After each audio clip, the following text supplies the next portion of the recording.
as far as not getting my head cut off. But I got like this railing here. Let me see if I can do something over here. I don't know. Whenever you're ready. Like I said, it is what it is. We gotta be chill with this stuff. I don't want to be all like professional and shit. Like that's no fun. Mm. Yeah, I started it now, so I don't. Okay. Let me see. I don't get any viewers yet. Like whatever.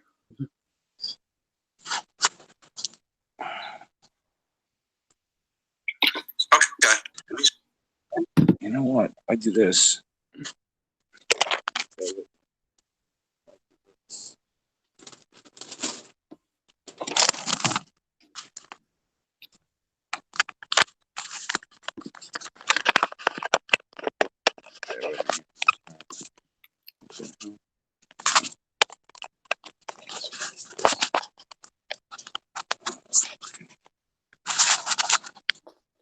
Trying to get something to prop up the back of my phone because I have like the stand on my phone and I want to try to prop it up so it's more like this.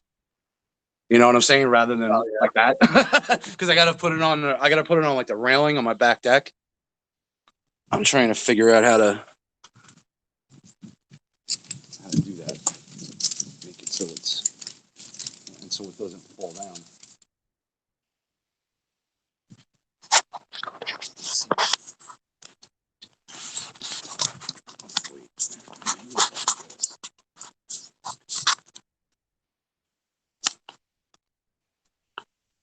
Where it doesn't fall.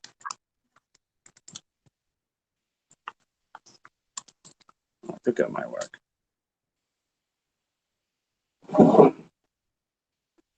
I don't know. I think it's about as good as it's going to get.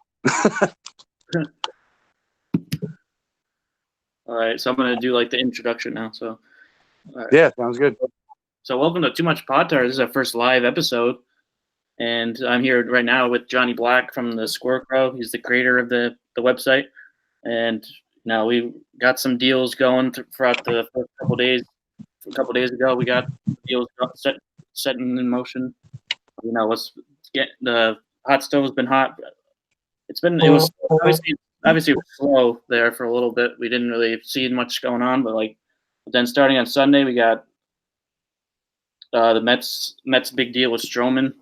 Mets got Stroman for two pitching prospects, Anthony Kay, who's the Mets number 3 prospect, and another pitching prospect, Simeon Woods Richardson, who's 18 years old. So we were all confused why this happened. With the Mets trading for Stroman, I was like, what are the Mets even doing here? I don't know. You probably the same thoughts, Johnny. Yeah, I wasn't sure. I mean, Anthony Kay hasn't been great this year. I mean, and they were looking at him as possibly coming up in another year or so. Simeon Woods Richardson, I don't really know much about. I think he was prospected as he was looked at as more of a relief piece going forward, maybe a back end starter.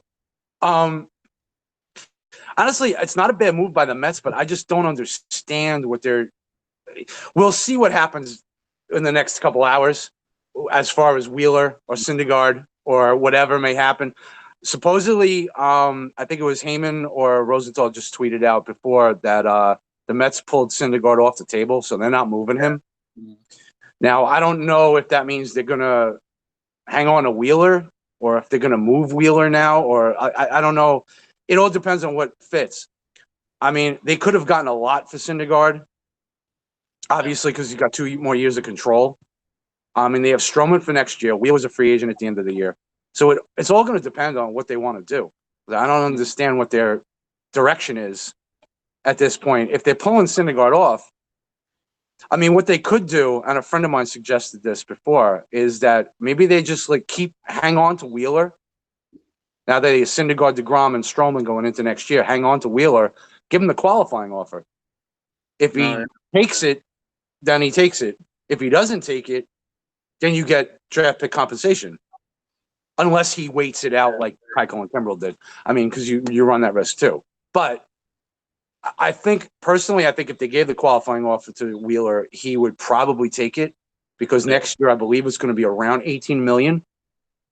And for a 29-year-old pitcher who's had Tommy John surgery, and I don't know how much more Wheeler would get on the open market. He might get a longer term deal, but if he can take the qualifying offer, make the money on a prove it deal, Mets are in a good position because he's on a prove it deal. And the second part of that is Wheeler's still in a good position because he'll be hitting the free agent market at 30 years old. Still get his 4 or 5 year deal. Mhm. So that might be the direction they want to go. Yeah, I mean, I was thinking that too. Like, it would make more sense for after this deal with Stroman. I think it makes more sense for them to actually hold on to Syndergaard, because why would you go out and get a pitcher like kind of buy? It's looking like you're buying if you're gonna get rid of one of your best pitchers. Like, when it's kind of like in between of buying and selling. So I was like, I think it makes more sense if they actually do hold on to Syndergaard. Just Yeah, and they didn't give up much for Stroman. I mean, they give up 2 young arms. That's fine. I mean, these aren't 2 prospect. Kay and Woods Richardson aren't. We're not talking about top-notch prospects. I mean, they're good, but we don't know. Pitching prospects are hit and miss, even more so than hitters. Yeah. So we don't know what they're going to be. So I think it was a good move. You got Stroman for next year, and look at the Mets anyway. Look, if they go into next year, like I said, with DeGrom, Syndergaard, and Stroman. If they have Wheeler or not, they still have Matz too. Matz pitched to Jem the other day too. Complete game shutout. I mean, he's always had the stuff. It's his health, of course, that could be said for a lot of the Mets pitchers. But I mean, if they go in with that rotation, look, if it works out, it works out. If it doesn't work out, they can move Stroman next year at the trade deadline. Yeah. It was the same thing, and to transition with that, it's the same thing with the Reds with Bauer. With the Reds getting Bauer, he's under control for next year, or last year of arbitration. And it's the same thing. And I honestly think the Reds are going to contend next year. They've played a lot better this year than people thought they would. If they can get a full season from Winker and Senzel, and you go into the season with a top 3 of Bauer, Castillo, and Sonny Gray, it might be the best 1, 2, 3 in a Central division. Yeah. And the Central's all jumbled up, and it's just going to remain that way, I think, next year, unless there are a couple big splashes. But the Cubs seem like they don't have a lot of money. Hamels is going to be gone. Lester's a year older in the last year of his deal next year. They're going to have to think about signing Baez, Bryant, Rizzo, like those guys. The Cubs are going to be in a transition. The Cardinals, who knows what they are, especially with their pitching staff. No one knows what Alex Reyes is, Carlos Martinez. Mhm. The Reds are in a decent position, but also the same thing could be said about that deal, like I just said about Stroman to the Mets. If it doesn't work out next year, then the Reds can turn around and trade Bauer at the deadline next year and just recoup the prospects. So they put themselves in a good position. I think the Reds and Mets were both smart in the deals they made. Yeah, I agree. At first, it was like I didn't know what was going on, but now it kind of does make sense for the teams. But it still is like kind of weird how this has gone down with 2 fourth place teams going and getting like the big name guys. It was like they kind of like stole like kind of I don't know. It feels like they like kind of stole some of the thunder from the other teams, like the teams that are in the hunt. Yeah, well, people were expecting Bauer or Stroman to go to one of the contenders, and that's obviously not happening. And then, the funny thing is, the Mets and Reds have basically the same record. I think the Mets are like a game and a half better than they are. Yeah. But but when you talk about trades, especially with guys like I said that have control for another year, obviously it would be silly for the Mets to trade for a Bumgarner. They're not going anywhere this year. They're not going to trade for a rental. But when you have that extra year of control, you can at least get these guys, wait and see what happens. The offseason might turn into something different. You might have a prospect come up and do well. You might have full health, and get lucky that way. I mean, there's a lot of things that can happen in the offseason and going into spring training and into the season next year where, like I said, the Mets and Reds both played it perfectly because they bought themselves another year of contending, possibly. And if it doesn't happen, they still can move those pieces and recoup their value. So it was smart moves. Yeah. So we have another trade that just came in. The Nationals, they traded for another reliever. Let me see. Gotta pull up the tweet here. I forget his name now. Shit. Oh yeah, you said was it Another one. was actually another one besides that. It was Well, first they got Daniel Hudson from the Blue Jays for Kyle Johnston, but Right. now a couple minutes ago they actually got Rowanus Elias from the Mariners. So kind of, obviously the Nationals bullpen has been pretty bad this year, so they're trying to make some moves to bolster it a little bit. But I don't know. I don't really know much about this guy from the Mariners, but Rowanus Elias has been around a little while. I know he was a starter for a bit. He's a lefty. He's kind of. He'll be a good mid inning type guy because he was a starter, so he can pitch multiple innings. Also, a lefty, so another lefty in the bullpen. Yeah, the Nationals had to do something, and they don't really have the prospects anymore to trade for a guy like a Ken Giles, which is why they got Daniel Hudson from Toronto and not Ken Giles. Yeah. So, they don't really have that type of, or either that or they're not willing to part with their top prospects. But their top prospects they're all up now. Trey Turner and Victor Robles and Juan Soto and all those guys. So, and they've also traded a bunch of their top prospects for Adam Eaton, and guys like that. So, yeah, I mean, it's a good move for the Nationals. The Nationals have been playing well. They're actually, I believe, they have the first wild card right now. Yeah, they do. In the standings, it's close because there are like 6 teams that are within like 3 games of each other in the National League. So, I don't know. I picked the Nationals to win the World Series this year, so I'm hoping this helps them. Yeah, I said at like mid-season that they're going to win that East, so I'm hoping they do. Well, it'll be interesting to see how the Braves do too, like what they do. I mean, they just traded for Chris Martin from Texas, the reliever. They gave up Colby Allard, who's still a top, he's a good prospect, left-handed starter. Chris Martin's been solid this year for Texas. I mean, Braves are another one that need a bullpen. The bullpen's just been in shambles this year. And yeah, they signed Keuchel. I could see the Braves trading for a starter, the ones that are left, because they do have pieces, like a Christian Pash or a Drew Waters in the outfield. They also have Austin Riley. But I think they're viewing Riley as their starting third baseman next year because they only have Donaldson on a 1-year deal. So I don't know what they're going to do with that. Markakis is another one in right field that's only on a 1-year deal. So Pasher Waters is going to step up into that role. Yeah. But they only have a couple more years of Inciarte, and he's been underwhelming. His defense is still good. But so I think they see Pasher Waters taking over right center to go with Acuna, which would be a sick outfield because Pasher and Waters are both like they can hit.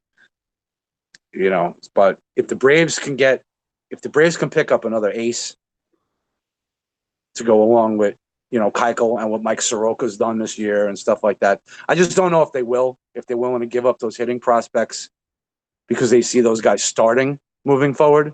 Pash, Waters, and Riley, the 3 main guys.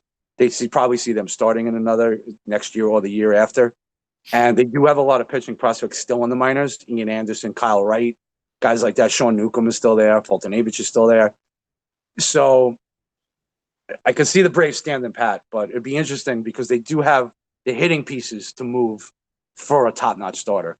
Yeah. Like a Bumgarner or something like that. They're making a run this year. Yeah, so another deal we wanted to talk about, obviously, that happened just yesterday now, was obviously the Reds getting Trevor Bauer. It was kind of another surprising one. It was a 3-team blockbuster trade. Reds got Bauer. Indians got Yasiel Puig, Franmil Reyes, pitcher Logan Allen, infielder Victor Nova, and pitcher Scott Moss. So, and then the Padres got from the Reds highly touted prospect Taylor Trammell from the Reds. So it was definitely a big trade that went down yesterday, and it was kind of, wasn't expected at all. So, what are your thoughts? Yeah, it was surprising Bauer went to the Reds, although it was talked about a little bit right before it happened. But the Reds, I mean, they gave up Trammell. I get it. They gave up Trammell and Puig. Puig's on the last year of his deal. They were going to move him one way or the other. I mean, the Reds aren't going anywhere this year, and Puig is done after the year. So, I mean, that sweetened the deal, especially for Cleveland. I think Cleveland made out great, to be honest with you. Yeah, I I think mean, they got two outfielders, Fremont Reyes, who he's all power. I mean, but he's going to hit you 35, 40 home runs every year. He's going to be like kind of like a Chris Davis, Chris with a K. yeah. He's that type of hitter. Mhm. Chris Davis probably a little better, but Fremont Reyes is decent enough. And Puig for this year. So Cleveland, the thing with Cleveland, they got a good return on Bauer, and they also can remain competitive this year. Mhm. Yeah. Because I believe they're expecting Danny Salazar to come back tomorrow. Oh yeah. Clevenger back. They're expecting, they have Bieber, Kluber. Mhm. They're hoping Carrasco, will pitch in the future for them. Yeah. But I mean, their starting staff is fine. They could put Logan Allen in the bullpen, or even just put him in the minors at this point. I mean, kid's only 22. He hasn't done well in San Diego, but he is 22. Yeah. So, maybe give him a little seasoning, whatever. But the Indians, it scares me because I'm a Twins fan. It scares me that they did so well in that deal. I don't like that. But I'm happy that Bauer, that we're not going to have to face him. Right? He's gone out of the American League. I mean, the surprising part for me was San Diego's end of this. I mean, I know they have a lot of pitching prospects, but they got rid of Logan Allen, and they got rid of Fremont Reyes. Got 27 home runs this year. Like, what? I'm surprised that they moved those two guys for Taylor Trammell. The only thing I can think of is Taylor Trammell is a lot more athletic in the outfield than Reyes is. Reyes is basically a one-trick pony. He's a home run hitter. That's about it. Yeah. He strikes out a lot, doesn't walk a lot. Like I think he's got 8 doubles and 27 home runs. Like it's what he does. Just hits bombs. I think they viewed Trammell as more a better fit in the outfield as far as defensively. He's got speed. I think Trammell's got like 17 stolen bases this year in Double-A. They see him as more of an athletic player and more well-rounded. I think Trammell's probably got a better hit tool than Reyes does. So maybe they looked at it that way, and they have enough depth starting pitching with Gore, Lamet, Paddock coming up this year, Mike Strahm, Lucchese, all these guys. They have enough starting pitching where Logan Allen was kind of expendable, especially since he didn't pitch that well in the majors this year. Maybe they start that way. I don't know, but it seems a little odd. They trade an outfielder for an outfielder and then also dump one of their young pitchers. I don't know, but we'll see how it pans out. We don't know yet. Yeah, we got an hour and a half left now, so we'll see. Or no, am I doing the math wrong? Yeah. What time is it? Oh, it's almost 2:30. Yeah, so yeah. So this is I just saw a tweet now. I don't know this. I saw Brewers and Giants in agreement on significant trade, and I was immediately thinking Bumgarner, but it says Mars. I don't even know who this is. Marcio Dubin to San Francisco. Oh, Marcio Dubon, I think his name is. Oh, Mauricio Dubon. Mauricio Dubon. Yeah, I've heard the name before. I think he's an infielder. Okay. He's shortstop, second baseman, if I'm not mistaken. He's probably expendable because they have Hiura. Keston Hiura has been like tearing it up, and he's like the future there. So I think Dubon. But I don't know who did Brewers get though. It doesn't say. That's all it says in the tweet. So I don't know. It just says they're in agreement on significant trade. So I don't know. Maybe the Brewers. Maybe it's for Will Smith. Maybe the Brewers go all bullpen. They had the starters throw 3 innings. They just use the opener every game. I don't know. Like it's weird that if it was Mad Bum, it would be weird because I haven't heard anything about the Brewers and Mad Bum. But sometimes it happens though. You don't even hear anything, and then all of a sudden, it just happens. And also too, I think a couple of guys have been tweeting out that Mad Bum, San Francisco's looking to keep Mad Bum and Will Smith and make a run for the wild card. I mean, they're like 2.5, 3.5 games out of the wild card right now. Mm-hmm. I think it's a pipe dream.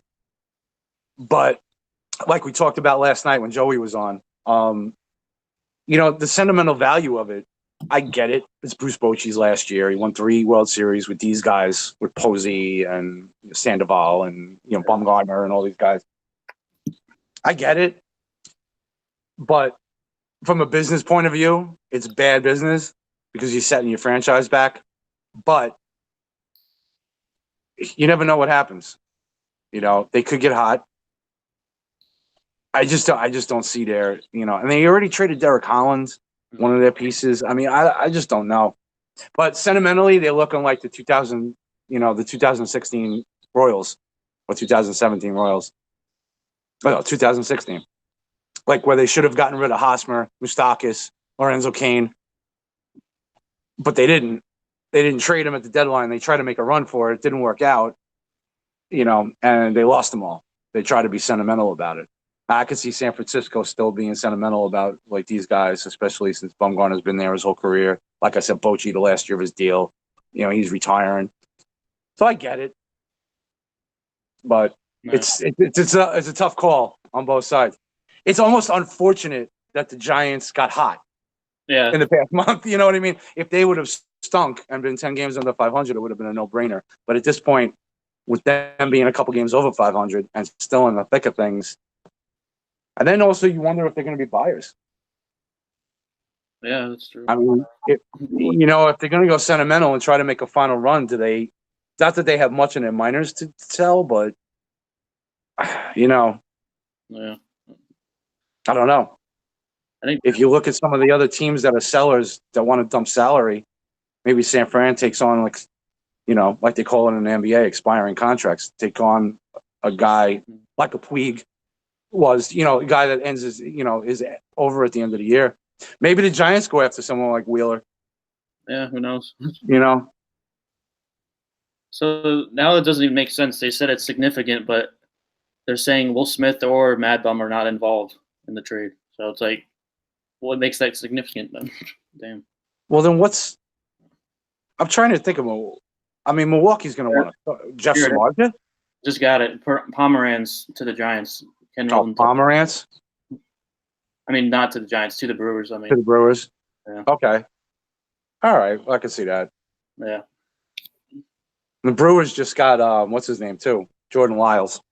Oh yeah. So that's not a terrible move. So well, they're going at it like they kind of did last year. They're not going after the aces. Mm-hmm. Their ace last year, they still have Chassin, who hasn't been as good as he was last year. Woodruff has stepped up a little this year. Zach Davies, Jimmy Nelson. They're just filling spots. And run a third or fourth starter out there every day with their bullpen. Yeah. They can kind of afford to do that in their offense.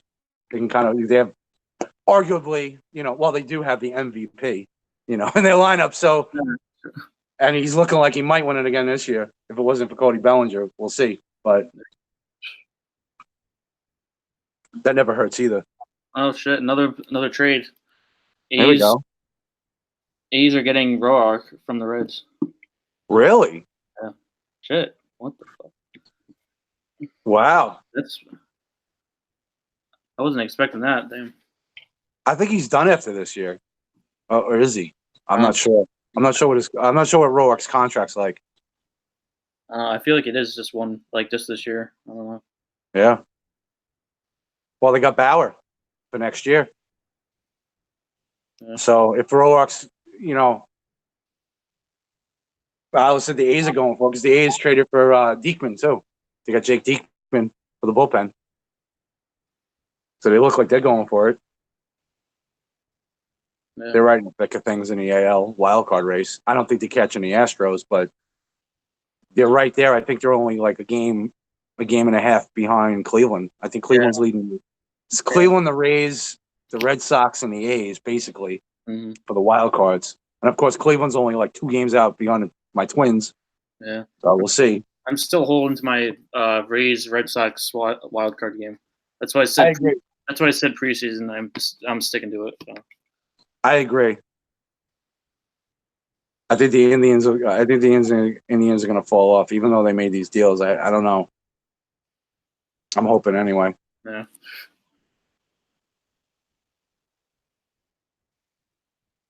Oh my God! Now apparently Ken Giles, the Yankees are going after Ken Giles. Yankees going all bullpen now. Shit. And man, you're gonna have like the ultimate bullpen. Yeah. Stars only have to go like 5 innings, even 4. Well, yeah, you're not even going to need, and if you get Severino back, put him in the bullpen for the playoffs. Yeah, he can be the long man. Well, you can use the opener. You use Chad Green Yeah, for an inning or two, Severino for 2 innings, maybe 3, and then just back it up with, Britton, Giles, Chapman, Betances. If who else they got? Oh, Ottavino. yeah. Yeah, I mean, well, that's what the playoffs have become, especially the playoffs. It's what it is. You just need that. You just need that ace or two, and then just a bunch of guys in the bullpen. Yeah. That's why it seems like it's been going that way ever since the Royals, like 2014 Royals that did that. So it's like Yep. it's been trending that way. Yeah, the Royals definitely started it. Yeah. Just like the Rays started the opener. Yeah. All has to do with your team makeup too. I mean, it doesn't work for every team, but I mean, definitely with the Royals, with the bullpen they had that year in 14 and 15 against the Mets, Kelvin Herrera, Greg Holland, Hell Shaver, like those guys, they had the depth of the bullpen. Wade Davis, so. Yeah. I mean, when you look at it this way, they all became closers. I mean, Holland that year was the closer, but Wade Davis became a closer. Kelvin Herrera wound up being the closer. So they all transitioned that way. But to have all those guys in one bullpen, definitely. I mean, that was, and it's funny because the Mets the Giants in 14 against the Royals, who they beat them in 7 games. The Giants went about it the opposite way. Bumgarner dominated. You had that one ace that dominated the series and came in relief and everything. But in 15, the Mets tried to do the same thing the Giants did with Syndergaard, Harvey, like those guys, and it didn't work. So you never know. It's all roster construction and how you're going to go with the game plan.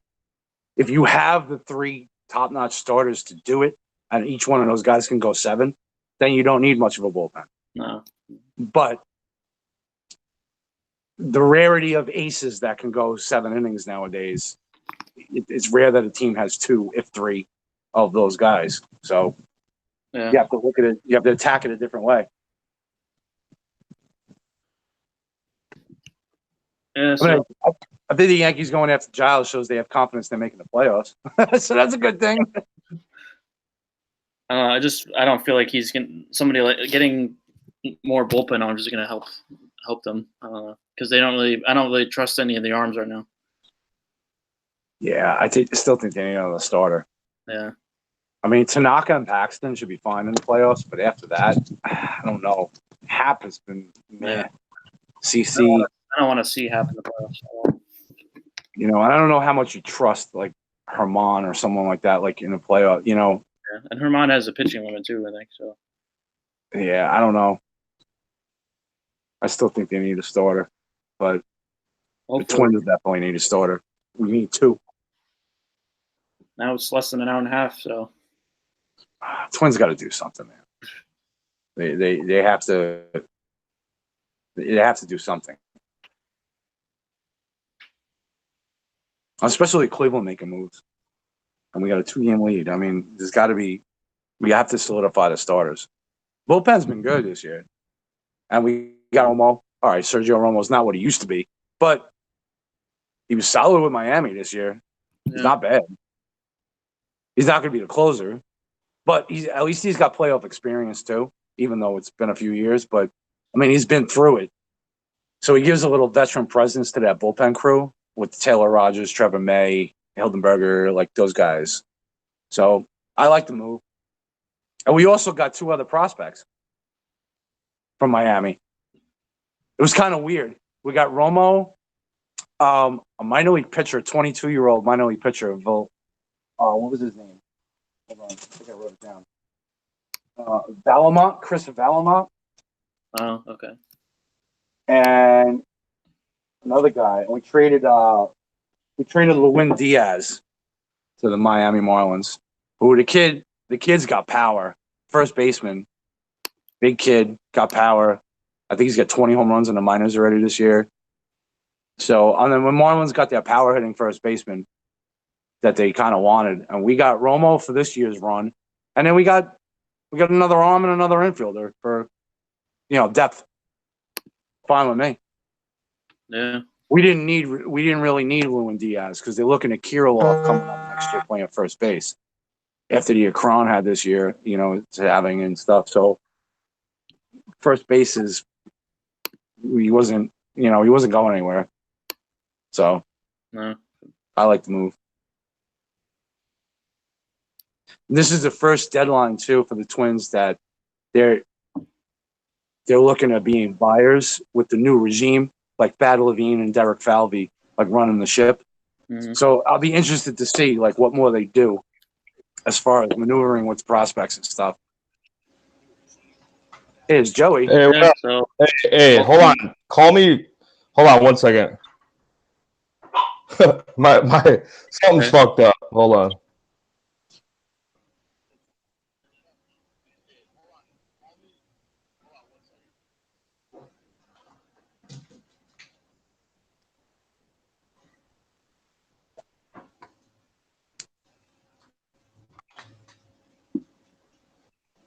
I don't know. We can see you. yeah, I don't know. Technical difficulties.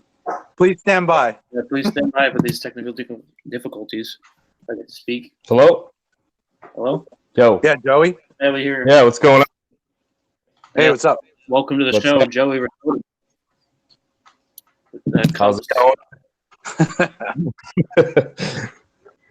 Dude, you guys should be happy to hear from me right now because it's lucky that anybody gets a chance to talk to me before 5 o'clock. So, like, I'm kind of, I don't know, I'm a grump right now. So Have a drink, No- man. Go have a Yingling or something. I wish I could. Last night, see, that was perfect last night, but I know. We're better at night. We're better when the sun goes down, man. I feel I it. know we're night owls, but like, I got to go to work here at 5. Well, 5 your guys' time, 4 my time. So it's like, fuck. I don't think the Yinglings will be doing it today. Right. Yeah, you guys still got work. Luckily, I'm off today, so I'm already indulging. Oh, there you go. There you go. See, you gotta throw some of those over here. Yeah, man. I was trying. Not bad actually. Bud Light Platinum. Oh, okay. I kind of like the BL Platinums, man. I got something cheap. It's hot out. I usually do my whiskey, but that's at night. It's too hot out right now. I needed something a little cooler and stuff. So I got a 6 of the Platinum. Got a little bottle of Fireball. A couple shots of Fireball. Keep it going. You still got a little hard liquor there. Oh yeah. Well, I always got to have whiskey in the mix, whether it's Fireball, Johnny Black. Or last night I was drinking Crown. I always gotta have a little whiskey in the mix. Yeah, here and there. Dude, this is like, I never made like a party out of the trade deadline, but I feel like that's kind of what we're doing right now. That's it, man. That's what it is. I got a update. In talks with the D-backs for Robbie Ray, the D-backs asked the Yankees for Clinton Frazier and 3 prospects, and they said it's not happening. So obviously that's not going to happen. Yeah. Wow. I don't know who the prospects are, but yeah, I know. Garcia, Abreu, Florial. I mean, if it's that's a little too much to give up for Ray. Honestly, Florial. I know you guys have no problem giving up Florial though. Yeah. Frazier's gone. They're trading him. Too. Like, yeah. I was saying to my buddy the other day. I was like, what's happening now? It's like the Yankees call up these teams. All right, Arizona, what do you want for Robbie? Or Arizona calls up the Yankees. Be like, all right, we're looking to move Robbie Ray. Cashman's like, all right, we'll give you Frazier. Blah blah blah blah blah. Toronto calls up about Stroman, and they're like, all right, Cashman, what do you want for Stroman? What are you going to give us for Stroman? Frazier. Blah blah blah blah blah. Like every deal starts with Frazier because everyone knows the Yankees just want to dump this guy. Yeah. And that's the problem at this point. And they want to start her. So And this is the Well, thing too. If it's kinda Frazier's not messed playing up in the because- American League, some of these National League teams are looking at Frazier and his crappy defense. Granted, he can improve. He's working on it. Whatever. He's never going to be a good defensive player. He may get to average. Whatever. Same thing we say about Miguel and Duhar at third. You know, you don't go from ridiculously horrible to great. It just doesn't happen at this level. So Frazier could be an average outfielder, you know, but I think he fits more in an AL situation where they can move him around and possibly put him at DH, you know, to get him out of the outfield and eventually put him at first base maybe or whatever. But his bat plays, we know that. But I'm just saying the Yankees they sold their hand that way as far as Frazier goes because everyone knows that that's the first player they just want to get rid of in any deal. So he doesn't, he lost value. On another note, the Nationals made another splash. Hunter Strickland's heading to Washington from Seattle, so they're picking up him along with Roenis Elias and Daniel Hudson. So damn. pretty big, Wow. pretty significant for their bullpen. Yeah, They're going quantity, not quality. I'd say Elias and Strickland. That's not bad. They've been pretty solid this year. I don't know much about Yeah. Daniel Hudson. Daniel can be Hudson's good. he's actually been okay, I think. Yeah, he's got I don't know three his even stats, ERA. Yeah. It's what I remember. I think he was one of the talked about guys that would have been moved too. So, Mm-hmm. which they wouldn't be really talking about it with any significance if he wasn't doing shit this year. So Yeah. he's doing kind of decent. But so what else did I miss then? Because I haven't really been on my phone. I just kind of got up and started doing stuff. Like I know Maldonado got the Cubs traded. Yeah. Mm-hmm. Drew Maldonado. Pomeranz is headed to the Brewers from San Francisco. Yeah. I don't think that's a good. I don't think. Yeah. If I were the Brewers, I wouldn't want Pomeranz for anything. So I don't know about that. But and then everyone heard about Aguilar, so that's pretty much been the extent of it so far. Yeah. I think the Brewers are going, like, you look at the Nationals, and they picked up Hudson, Elias, and Strickland. Just basically quantity, not quality in the bullpen. Just Right. kind of mix and match. I think the Brewers are doing the same thing with starters. They picked up Lyles from Pittsburgh. They just got Pomeranz from San Francisco. I think they're just going with their starters. Just give me a bunch of starters, throw them in there, and have them throw 3 innings. And you go rest the guy's bullpen, especially if the playoffs start. Problem with the Brewers and the Nationals is they're going to make the playoffs. You know, with the Yankees, it's a little different. The Yankees are in the playoffs. It's not like they're not going. Same thing with the Astros. Same thing. They just need to tweak things. You know, the Brewers and the Nationals they're both fighting for a wild card spot or their division. You know, because the Nationals, I think, 4.5 out from the Braves, and the Brewers are right behind the Cardinals and Cubs. I mean, that's like a 3-team race right there. Mm-hmm. So Yeah. I don't know. That's why they need to make more of a splash move to me. Like, I don't want them to. Like, don't make a move. You know, I'm fine with that too. Don't make a splash move, but you know they really should make more of a move because look at their starting pitching. I mean, what are you going to trust down the stretch? I mean, of course, yeah, in the bullpen too. Like, really, all they have is Hader that they can rely on. You know, like now that they're making a couple moves here and there, but I mean, with their starting pitching, Woodruff's been pretty solid for the most part. Then you got Zach Davies, Chase Anderson, Jimmy Nelson. Chassin, who's been terrible. Yeah, he was decent last year, but dude, he fell off a cliff this year. Yeah, Chassin was their ace last year. Yeah, throwing that won 16 games, Yeah, he's throwing that power sinker or whatever. Not power sinker, but sinker. Yeah, but that's the thing. Now the Brewers have. I mean, they have 7 number 3 or 4 starters. That's what they have now. Yeah, exactly. You know, that's their staff. But you know what? We'll see how it works this year.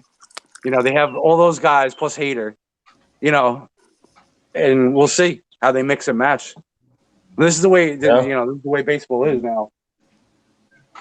Yeah, Yeah. that's kind of what the Cubs are doing too with their bullpen right now. I mean, well, it's this. I kind of like the David Phelps move. Like, I was going to ask you Yankees guys about that too, because I know he missed all of last year with the UCL tear at spring training, but he's come back this year and he's been kind of solid.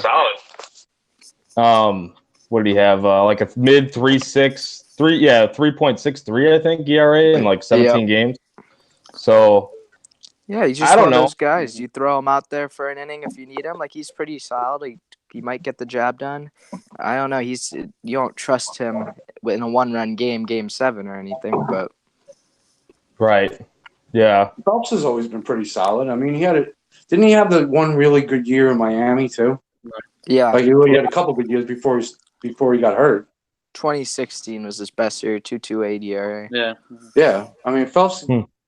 and how old is he? He's only like 30, 32. Yeah, 32. 32, I think. Yeah. 33. Yeah. All right. So he's not, for a relief pitcher, that's not bad. Yeah, and they didn't give up a whole lot for him. They gave up number 29 prospect, Thomas Hatch. And Yeah. I think the Blue Jays actually gave him money too. So if they Oh, don't, yeah, they did.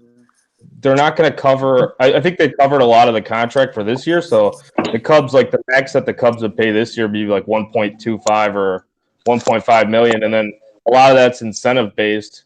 So it's like he's got to reach a certain number of games, then he gets an increase in pay. So Right. Now, it's one of those weird deals because of his injury, I think. I wanted to ask you guys something because I was surprised yesterday. I think it was yesterday, maybe the day before, when Atlanta traded Colby Allard for just Chris Martin straight up. Like, I don't know, Allard had a brutal few games in Atlanta in the majors this year, but trading a 21-year-old pitching prospect for a 33-year-old middle relief guy, was that a good move for them? They must really believe in themselves this year to go for it then. If that's, I don't know. I don't know why. I don't really know much about Allard though. So I don't either. I know that the Braves have plenty of pitching prospects in their organization, but I thought they could at least get a little bit of a better return than that. I mean, Allard's got a 4.17 ERA in AAA this year, which isn't ideal, but it's not terrible. But in his 3 games in the majors this year, he has a 12.38 ERA, and opponents are hitting 4.63 against him, and his WHIP's 2.88. So yeah, but we kind of talked about that last night. Me, Johnny, and Alex about like these kids come up and they're going to have immediate struggles. right, exactly. So, especially for pitchers. So it's like I'm fully on board with okay. He comes up, he has a little taste of the majors, or you just let him ride out there for a little bit, even if he's kind of pitching terribly. You just keep running him out there, and you make adjustments from start to start. If you keep not doing anything, you send him back down, make more adjustments, come back up. But right, I mean, and when they played him, when they used him, it was last year. It wasn't even this year. He was 20 years old. He had success every single year in the majors before. He has a little bit of a very rocky 3 games in Atlanta, but he's a 20-year-old kid. He's doing okay in AAA this year. He's still only 21, and you give him up for a 33-year-old pitcher who's not even a big-name guy? yeah, Maybe they don't see him as a big prospect. Maybe they saw something in him that they felt that he was expendable. I mean, oh no, I like definitely believe that. I'm just saying, I feel like, did every team see that? Because the return could have been a lot better for someone like that. I mean, I know they need relief pitching, but I feel like they could have gotten someone better than Chris Martin. What was he ranked? Do you know what he was ranked in their system as far as like even like MLB pipeline? Let me see if they still have it up there. I know they take some time to update it sometimes. So We'll have Yeah. to look. I think 10 or something like that. he might not be on the Yeah. Braves side. I mean, Yeah, because they trade, then they move him over to. yeah, they move him over Right. to the other team. I'll look at the Texas Yeah. side. Yeah, I don't know. I mean, Colby out, like you said, the Braves has so much pitching. See, the Braves went the opposite way of the Cubs and Astros. The Cubs and Astros in their rebuild went hitting. They drafted hitting and signed pitching.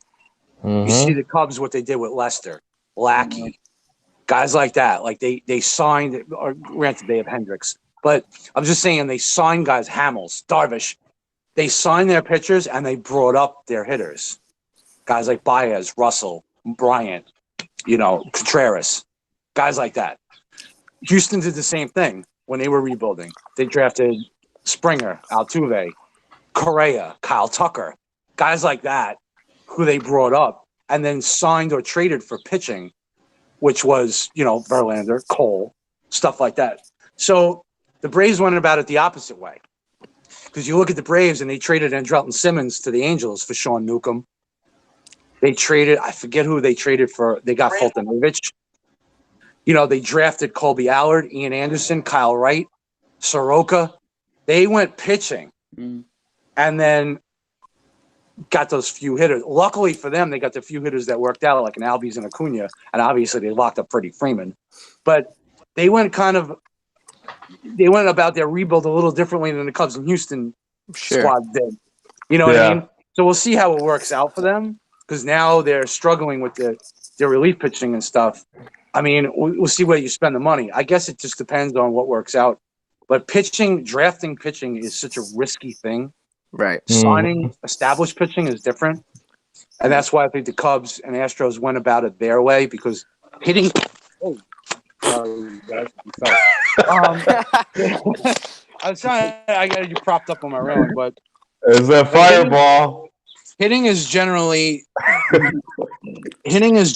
like more translatable from the minor leagues to the majors and from college and stuff like that than pitching is. Right. So that's why the Cubs and Astros. But we'll see how it works out for Atlanta. I mean, it's working out so far. So we'll see. All right. So we got two more trades too. Pretty decent sized splashes. So Corey Dickerson's headed to the Philadelphia Phillies with the return unknown right now.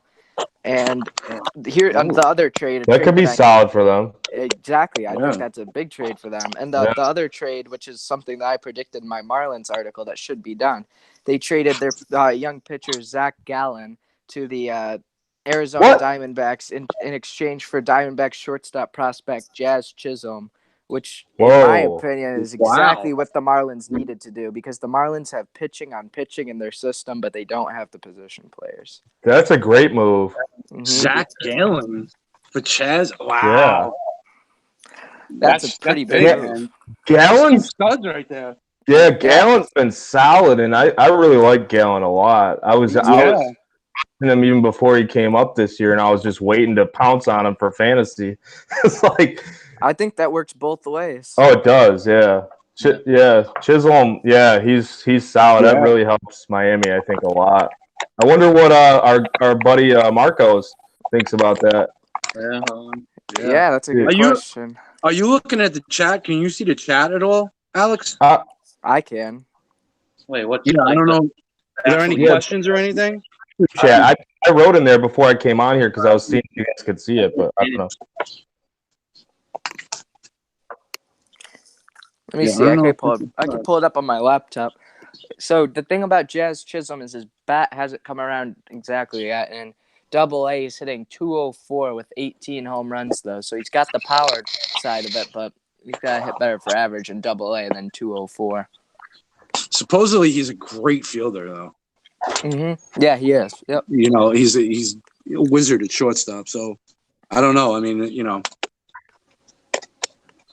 Yeah, they need the bat though too to play there with them because they don't have many hitters at all. No, I mean, they've got like 3 maybe, and for their future. And one of the guys, Isan Diaz, who is in the futures game, he's probably like the guy that I'm most excited about for them. But other than that, they really don't have many guys.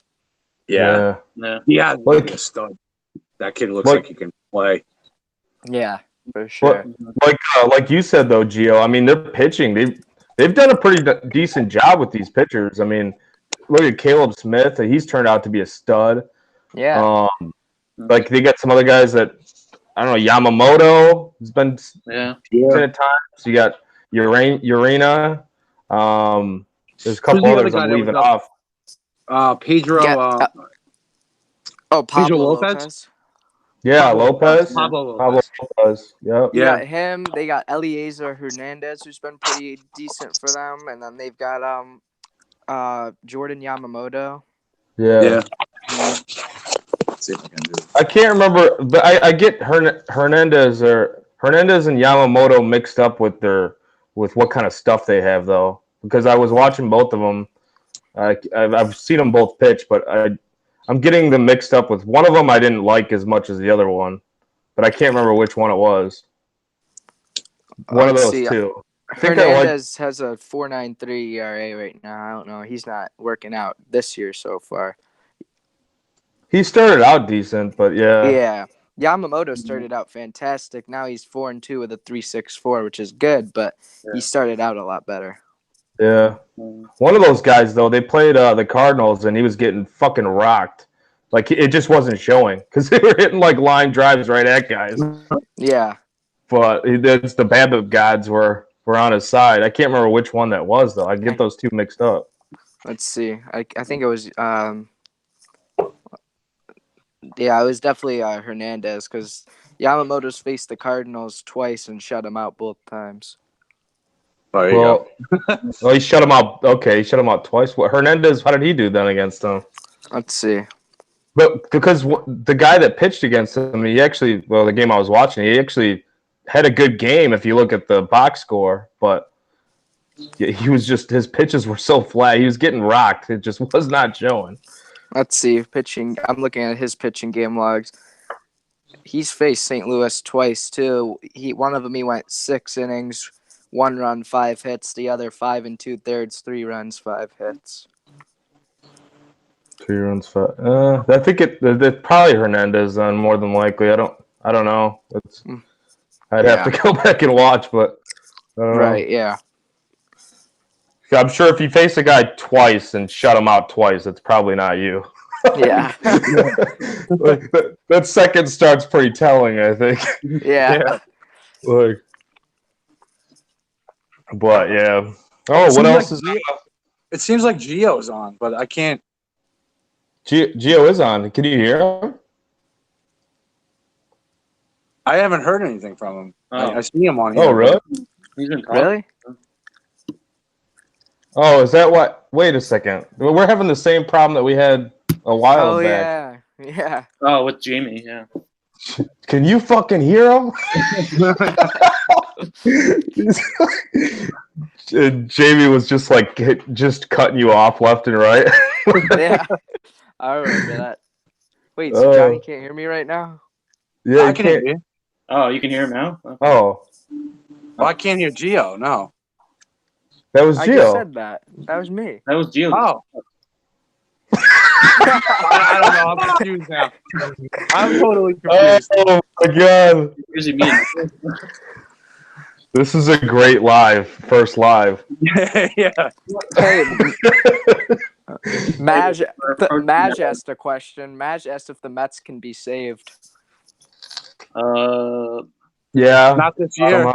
Not this year, but next year. Yeah. I don't even know next year, but It's possible. I would say next year, because what they have now going into next year, I mean, barring a last-minute deal with Syndergaard, what they can do is, and Alex and I were talking about this a little before, they go into next year with DeGrom, Syndergaard, Stroman. They offer Wheeler the qualifying offer.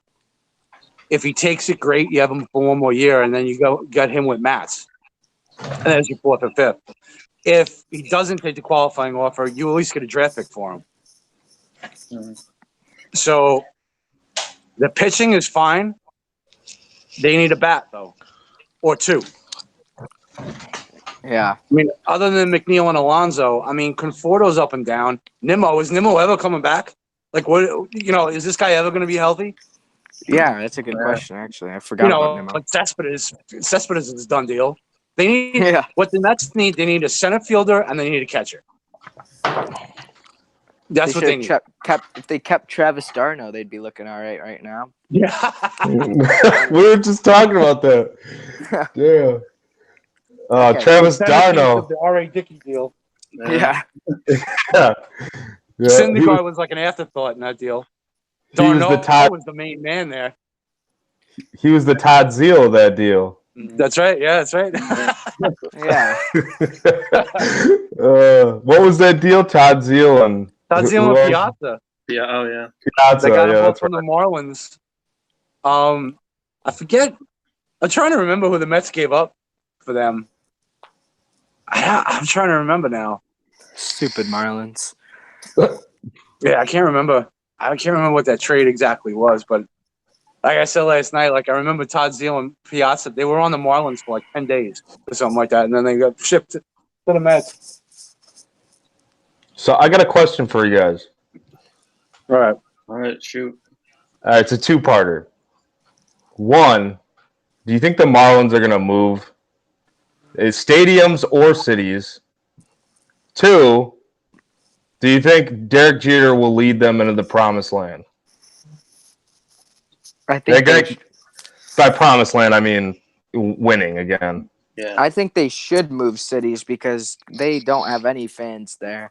And it's just because of the area. Like Miami sports fans, just for all sports, are just except basketball. I guess they're pretty solid. But Dolphins fans and what am I trying to say? Marlins fans are, they don't show up to games. So if they really want, I don't know. I think they need to move. That's just my opinion. Yeah, I don't. Florida baseball just doesn't work. Like it's pretty telling when Tampa and Miami are the bottom two fan bases in the league. Nobody wants to go to games there. It's just they're in Florida for other reasons. It's not baseball. It's sad as that is because when you look at teams like the Miami Heat, just other sports. I mean, it's not just the Heat, but just other Florida teams. They're getting decent attendance. I mean, they've got a fan base, but these teams that like the Rays and the Marlins, I'm not going to say they don't have a fan base at all, but they just can't get people to come to the games. And obviously, what they have in Tampa, their stadium's complete trash. So it looks like a basement. It's like one of those basement bars you go to, like at the end of the night. That's what the Tropicana Field looks like. Yeah. Yeah. John Taffert needs to go there and renovate. Yeah, right. Hey, by the way, the Mage has been chatting, and he was asking about the Mets. He said to pronounce his name correctly, bitch. Oh. He also just asked the Yankees get a starting pitcher. No, they don't. I mean, I want them to, but I don't know. I'm kind of lost hope in that. Yeah, I've lost hope too, honestly.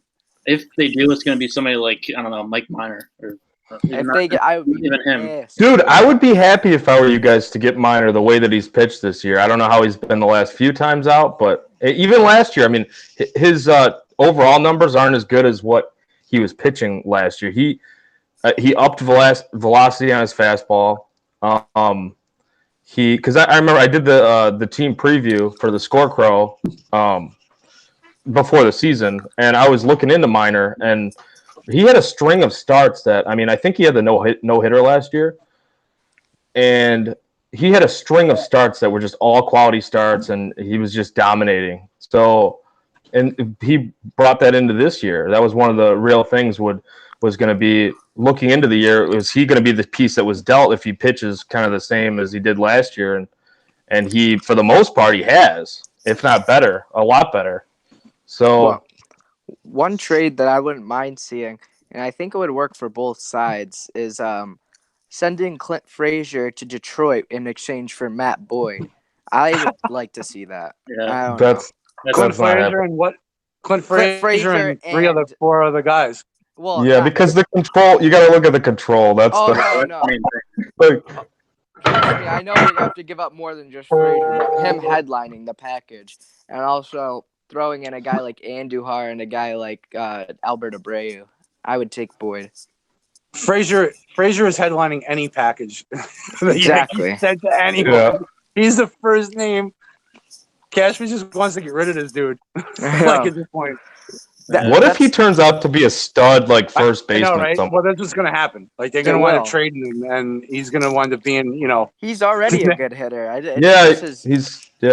His attitude, man. That's the problem.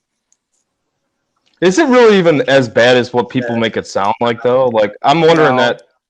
It's not that. It's not as bad. Like if I'm the GM, I keep Clint Frazier, but they're not going to keep Clint Frazier at this point. He would be up with the team right now if they were planning on keeping him. He's got nowhere to play when everyone's healthy. Yeah, there's that. There's that, well, and then there's also like did he get into like a tussle with management too? Then it's got to be that more so than with Void out, he's got somewhere to play. You can move Edwin to first and DH Frazier. Yeah, but you don't want to lock up your DH You don't wanna, yeah. either. Yeah. Because DH is used to, you're going to give Stanton days off, I and kinda stuff forgot like he that. existed. I mean, yeah, you need a fourth outfielder, obviously, but that's what Frazier would take. That's Oh, the you only ju- reason that they might have to make a move because they're gonna get rid of Frazier one way. You or just- another. Yeah. You just made me think about something entirely different, but it's got all to do with what we're talking about with DHs. Johnny, I got this. It's a question for you mainly, but Okay. I was thinking about this the other day because the Twins are playing interleague ball, and you got Nelson Cruz sitting on the bench. So great DH, Nelly Cruz still killing it, close to 40 years old. But like, what do you do come playoffs if you guys say you make that run? Say you're in the World Series. What do you do? Is he in the outfield? Does he have first? He can't play first. You got Sano. He's on the bench. How do you He's on sit the that guy? I know. How do I get it, but he's on the bench. You can't put him in the outfield. You can't. What if Sano play third? Even when he was younger, he was a bad fielder, and now he's just immobile out there. I mean, he's just not. He's not viable as anything but a DH. And you can't. And who are you going to take out? Rosario, Buxton, Kepler? Like, who are you taking out of the outfield? What about first base? And can Sano play third at all? Like, Yes. he's playing third a little bit, right? He can play third. Yeah. I mean, I just don't know if Cruz can play first. I mean, Then you got Crone too, though, against left. Crone. And Crone's actually not horrible at first. That's the thing. I mean, Cruz, you got to look at it this way. When you get into playoffs, you're going to have, say, 3 or 4 games on the road, possibly, in a National League park if you make it to that far. I just deal with that problem when it comes. Yeah. I mean, if the Twins have that problem, I'm fine with that because that means they make the World Series. So, Right. I mean, I'm good with that. But, I mean, other than that, you have probably the best bench hitter in the major leagues at that point. Oh, that's Cruz. the I mean, best pinch hitter in the. Someone brings in a lefty, there's your pinch hitter. Dude crushes lefties.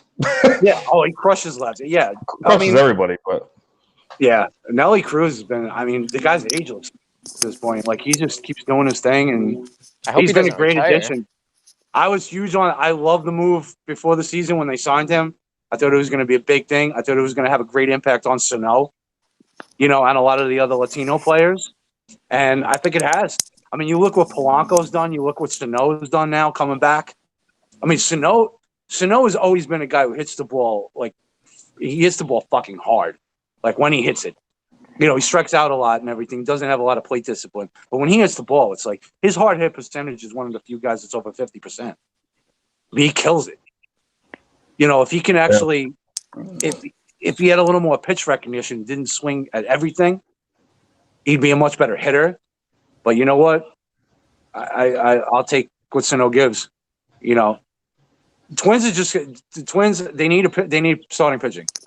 It's bottom line. It's all they need right now is starting pitching. They need 1 or 2 starting pitchers going into the playoffs. The bullpen's solid. We just traded for Romo. Now I know Romo is not the Romo of old, and the guy barely hits 90 on the gun anymore. But his slider changeup has still got movement. He still gets ground balls and stuff like that, and he'll fit well in Minnesota, along with the other guys they have. It's the starting staff that, aside from Barrios, I mean, yeah, Odorizzi's had a good year. Martin Perez came back down to earth. Gibson is meh. We have a bunch of guys that are okay. I trust Barrios in the playoffs and possibly Odorizzi, but other than that, we need another guy. Our hitters are fine. The lineup's fine. Obviously, we're on track to break the home run record. I mean, the runs, we score runs in bunches. That's fine. I mean, we can hit. But we need to pitch because we all know what happens in the playoffs. When you're facing guys that are aces, when you're facing guys like Verlander, Cole, Kluber, Bieber, Clevenger, even Tanaka, Paxton, when you start facing these guys on an everyday basis, now how does your hitting go? You need to be able to win those games 5-4 rather than just clubbing people 10-8. We all know that to be true. That's and why. when you the know. weather gets cold. Well, that's it too. That- And I'm hoping, man, I'm just hoping Minnesota can get home field in the first round. I just want them to win the division. Cleveland's freaking scaring me. Dude, they're making. Oh, scaring me, dude. we guys talk about those moves? Yeah, I'm sure you did. Yeah, even without Bauer, dude, they got Puig. Puig is going to turn into Cespedes from the 15 Mets. That's Puig's what gonna I'm go on a saying. tear. How Franmil about Reyes Franmil can hit the Reyes? ball. Oh God, he's on Reyes pace can to hit hit the what ball at over friggin' 40 homers? Any park. That lineup's a little scary now. I think And their Reyes is pitching's on still pace. deep. Is Reyes on pace to hit like 40 homers or something? He's Yeah. got 27. Got 20. Dude, that- hitting in Petco. And he was hitting in Petco. Yeah. And he Yeah. get 27. The dude, every home run the guy hits is like 440 feet. Now Like, he these can. guys hit bombs. Dude. Center. Now he can. He's a right-handed Joey Gallo. He's putting him out to From, dead like- center at Petco, like all the Dude, time. he just hit bombs. It doesn't matter where he plays. Yeah. He just hit bombs. Hey, one rumor I heard that it's terrifying, and if this happens, they're winning the World Series. If the Astros manage to get Noah Syndergaard, they're winning the World Series. Did you just hear? Did you just hear that? No, that's just been a rumor that's been going around a little bit. The Astros trading for one more starter, and hey, they have the farm system to do it. They have everything. They can trade Kyle Tucker if they want to, but Yeah, I know the please GM do. doesn't. Please yeah, do. I want him to play. Yeah, I do too. But the Houston GM doesn't want to trade Tucker, but I want him to play. But they could give him up in a potential deal for Syndergaard. And if they get Syndergaard, imagine facing Verlander, then Cole, then Syndergaard, then Wade Miley in the playoffs. That's like, you're done. Yeah. Yeah, pretty much. Even if they got Robbie Ray. Yeah, if they get anybody, If the Astros get Ray, because the what did the Diamondbacks just trade? They just got Chisholm. Zach Gallen. Gallon. Yeah, they got Gallon. So they got a pitcher for the future, for the next 5 years. Yeah. If they can trade Ray to the Astros for Kyle Tucker, because Peralta is going to be done after this year, basically. If they could trade Ray for Tucker and maybe a couple other prospects. Yeah, this is the time for them to do that. Verlander, Ray, and Cole, and Miley, you're lucky you don't strike out. At that point, you're talking about Verlander, Cole, and Ray. What, 12 strikeouts per 9? Like, that's the Mets insane. pulled Syndergaard from his start. Huh? What? Since we got pitched last night. Yeah. Yeah. He started. That's what Maj just said, and the Maj or whatever just said, and Maj. he got pulled. last night. He said, "Say his name right." It's the Mage. The Mage? Is that what it is? The Mage. What's he talking about? I have no idea. He's probably just joking. I don't know. Dude, he's trying to throw you off right now because we're. Yeah, what what are you talking about, Yeah, man? 'cause he literally I started. knew he pitched last night. He pitched a good game last night. Yeah, he pitched like Yeah, what? just last night. Yeah. They were talking about him potentially being pulled or not starting. but Oh, they're saying they're no longer shopping him. Yeah, that's- Yeah, they're no longer shopping him. Yeah, I saw that too today. Like, yeah, they're no longer shopping Syndergaard. I think Wheeler's still on the block, though. Yeah. Yeah. The Rays, Astros, and Yankees are in on that. Yeah, we got a new member. Yeah, Dan is back. welcome Dan to the live. Oh, we got an Indians fan. Uh-oh. Now Oh, it's a we problem. do. What's up? On and What's up, popping. Dan? Not much. Indians fan. Talk some shit. Hey, right here, baby. Yikes. Most mediocre second half team. Oh, Oh, whatever. Ooh. Whatever. I can't talk. We put a real clunker out yesterday. Whatever. We'll see what happens, man. Hey, you guys, like I said, man, you guys have made it. Like when I did the AL Central breakdown and for the Score Crow at All-Star break, you guys have surprised me a lot, man. Especially with your injuries, because your strength going into the season was the starting staff. You had Lindor out for a month. Jose Ramirez was crap for the first couple months of the season. Oh, yeah. All you had was Carlos Santana, and like you had playing right field, you had like Tito Francona's Gardner. Like, I mean, you had nobody in Yeah, I the mean, lineup. you're not wrong. You know, and the starting staff was the strength. And you lost Clevenger, you lost Kluber. Guys are still 2 games out. I give you a lot of Carrasco. credit, man. Great And game. you guys got a haul for Bauer. You got a haul for Bauer. We got too That was a much. great trade. I got a new trade. Ooh, Dodgers got Jed Jerko from the Cardinals. ooh, big move. What a splash for them, man. Damn, the lefty masher, Yeah. Jed Jerko. Power hitting utility infielder. Yeah. Whatever. You know, Yeah. a piece. You know, the Dodgers is looking at the playoffs right now, too, because they're the best team in the majors. Mhm. How So, about the fact that the Rays have an offer in for Zach Wheeler? Do they? Yeah, Really? Yeah. that's I've been what, like- that's what Mage just said. He said Rays have an offer in for Wheeler. Oh, he's trolling you again, though. Yeah. You don't. We gotta watch out. well, the Mage is a Mets fan, so he's all over this Mets stuff, and he's down in New Jersey, so he's all over the Mets stuff. He may Braves, be more of a football guy, but he is in on the Mets stuff. Braves are close to acquiring Shane Green. What the fuck? Who? Ooh, Detroit making a move. Damn. Wait, who? The Braves or the Rays? Braves. Braves. Thank you. Okay, that Yeah. they really need that. Yeah, the Braves definitely need that. Yeah.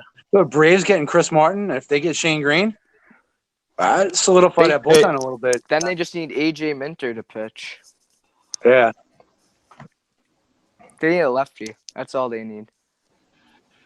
They got Newcomb. Oh yeah, I forgot about Newcomb. Yeah. They have Newcomb. Newcomb's solid. Yeah, he's solid. He's more solid in the bullpen.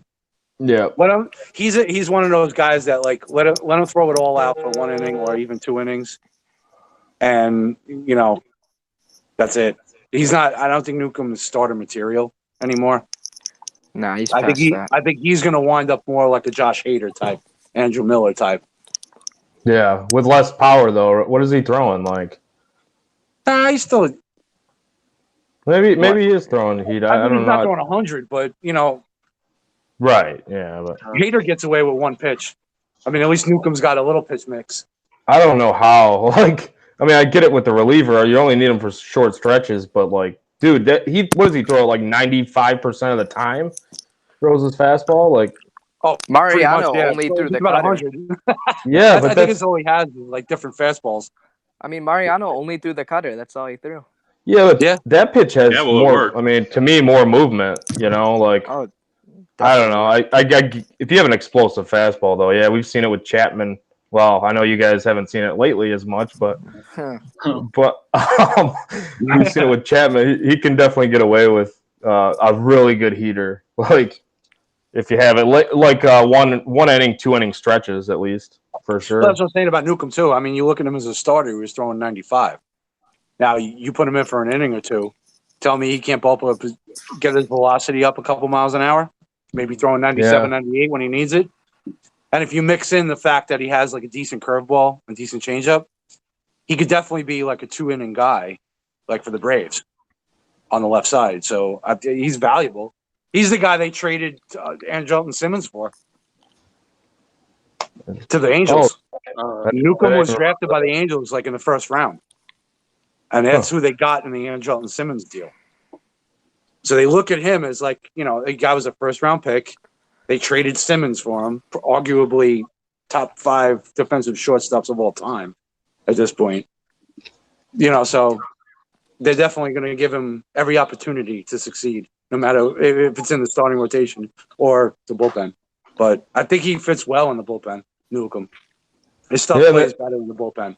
If he's got, especially like you said, if he's got, if he's just throwing 1 or 2 innings, like he could have more power, an extra mile per hour or 2 to work with because he's got more in the tank. He's not trying to stretch it out over 6, 7 innings, so he could ramp it up and just, you know, really, he could be a closer. I mean, I don't know if they're using him as a setup though, mostly, right? Just 7th base. Yeah, I think they would use him as a setup, especially if they got Shane Green. I think they'd slot Shane Green in there, or even Chris Martin. But I mean, at least it gives them options. I mean, they're doing basically what the Nationals did.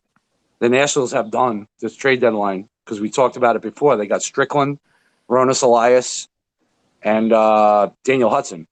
Yeah. So you got 3 bullpen pieces, you know, that are going to slot in there. It's all up to the managing now, how you use these guys, what situations you use them in. But you have to give the manager options in that bullpen. You know, Well, because that's when they the don't have a thing. lot of options, then they stick with their 7th, 8th, 9th inning guys. You know, but now with the trades, at least the Nationals and the Braves, especially if they get Shane Green, you know, they have some options there where they can use someone as a closer, use someone in an inning or two, like depending on what's the situation, a game situation. So now it's going to come down to a lot of managing and a lot of putting your guys into the situations against certain hitters that, you know, that they'll have success against. Because the games come to, for the most part. No. So, Alex, I got to ask you, are you over Trevor Bauer yet?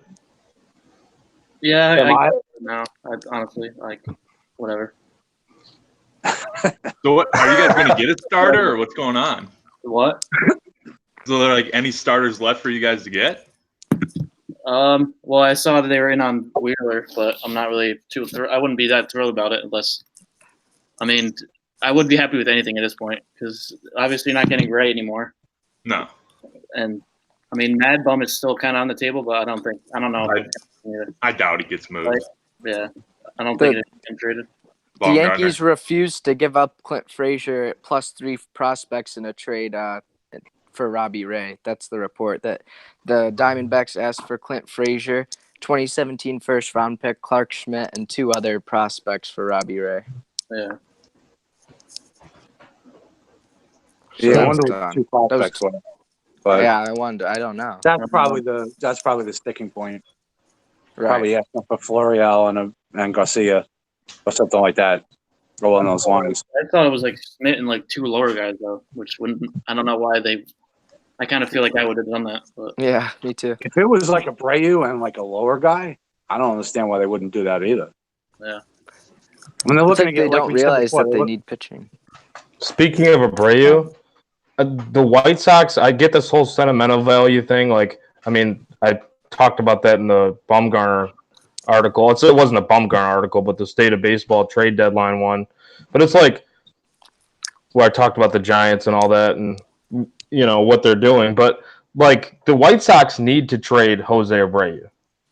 They need to because they missed the boat with the Rays because the Rays were supposedly really interested in him, and now they got Aguilar today, but they were willing to give up a top 100 prospect, from what I was hearing, for Abreu. And if you could do that, you do it in a heartbeat because you can bring him back. He's a free agent at the end of the year, and he loves Chicago. He wants to end his career with the White Sox.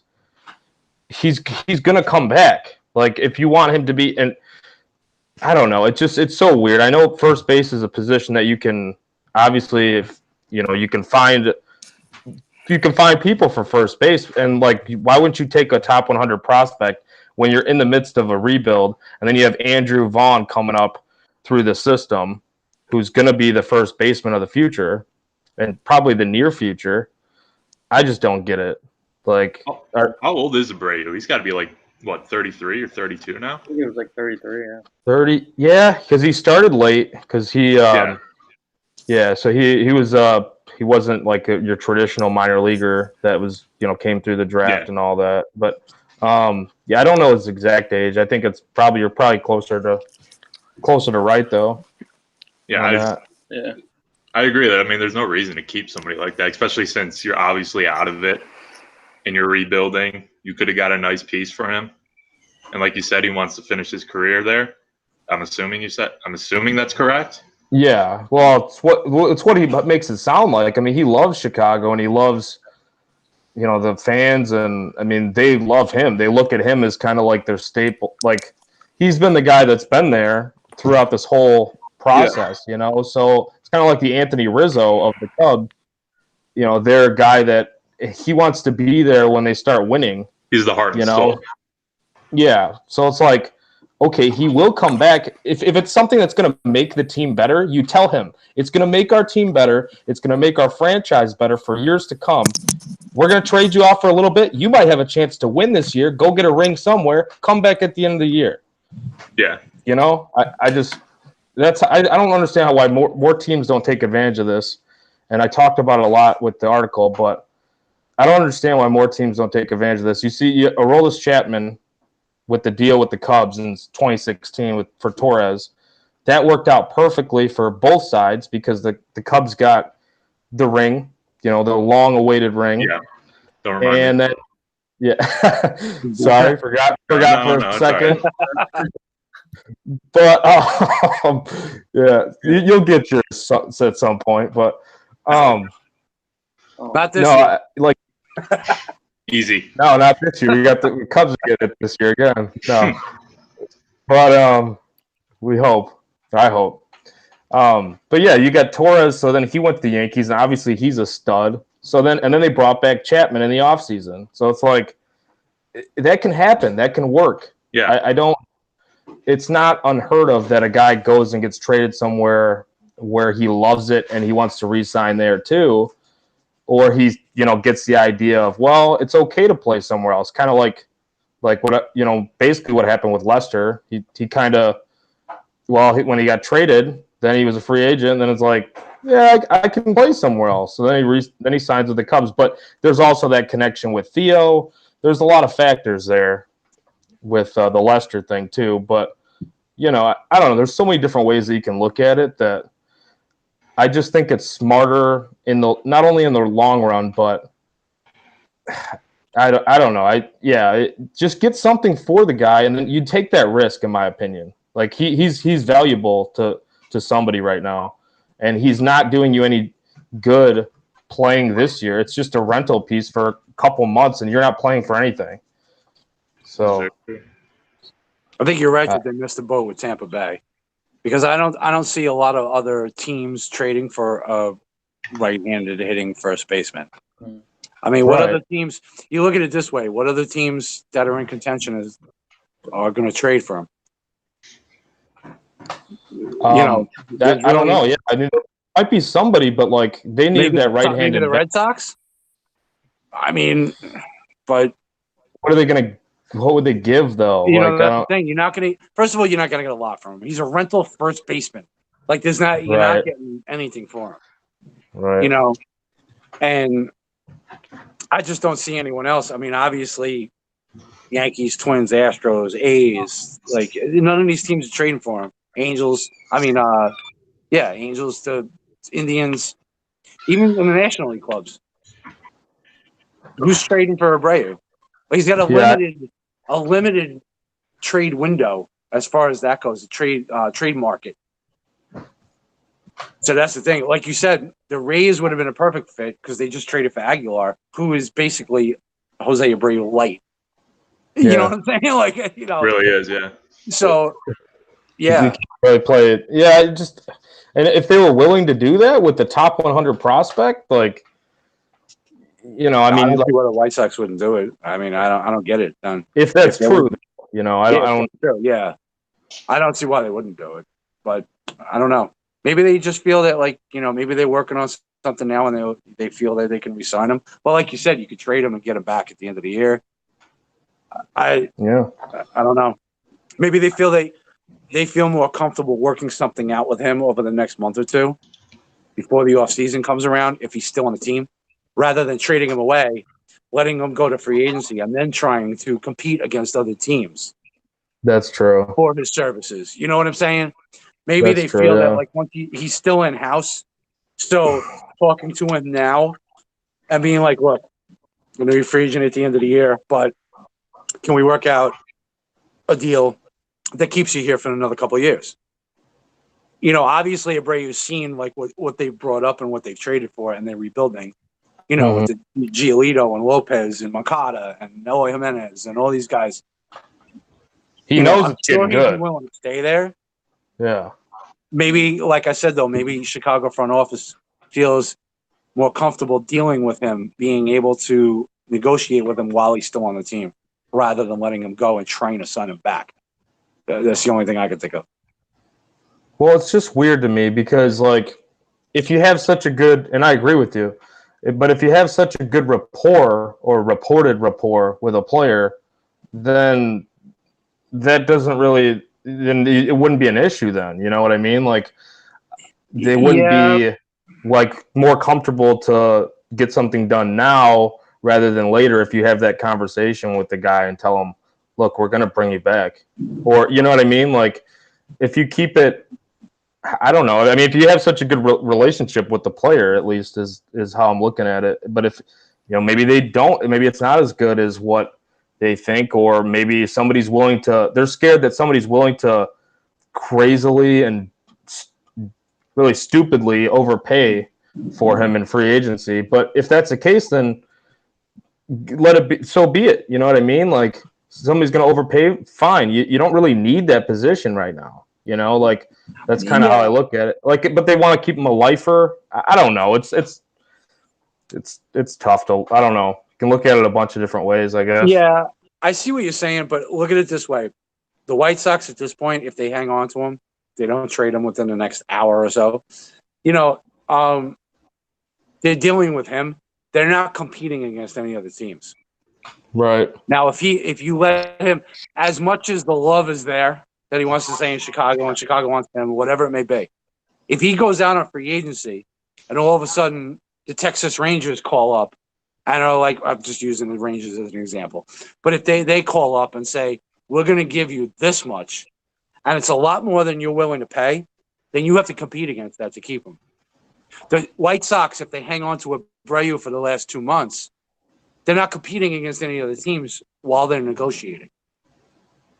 So Abreu and his agent are, if they decide to stay with the White Sox or they decide to go to free agency, they're taking that chance on what the market might be for a 33-year-old first baseman.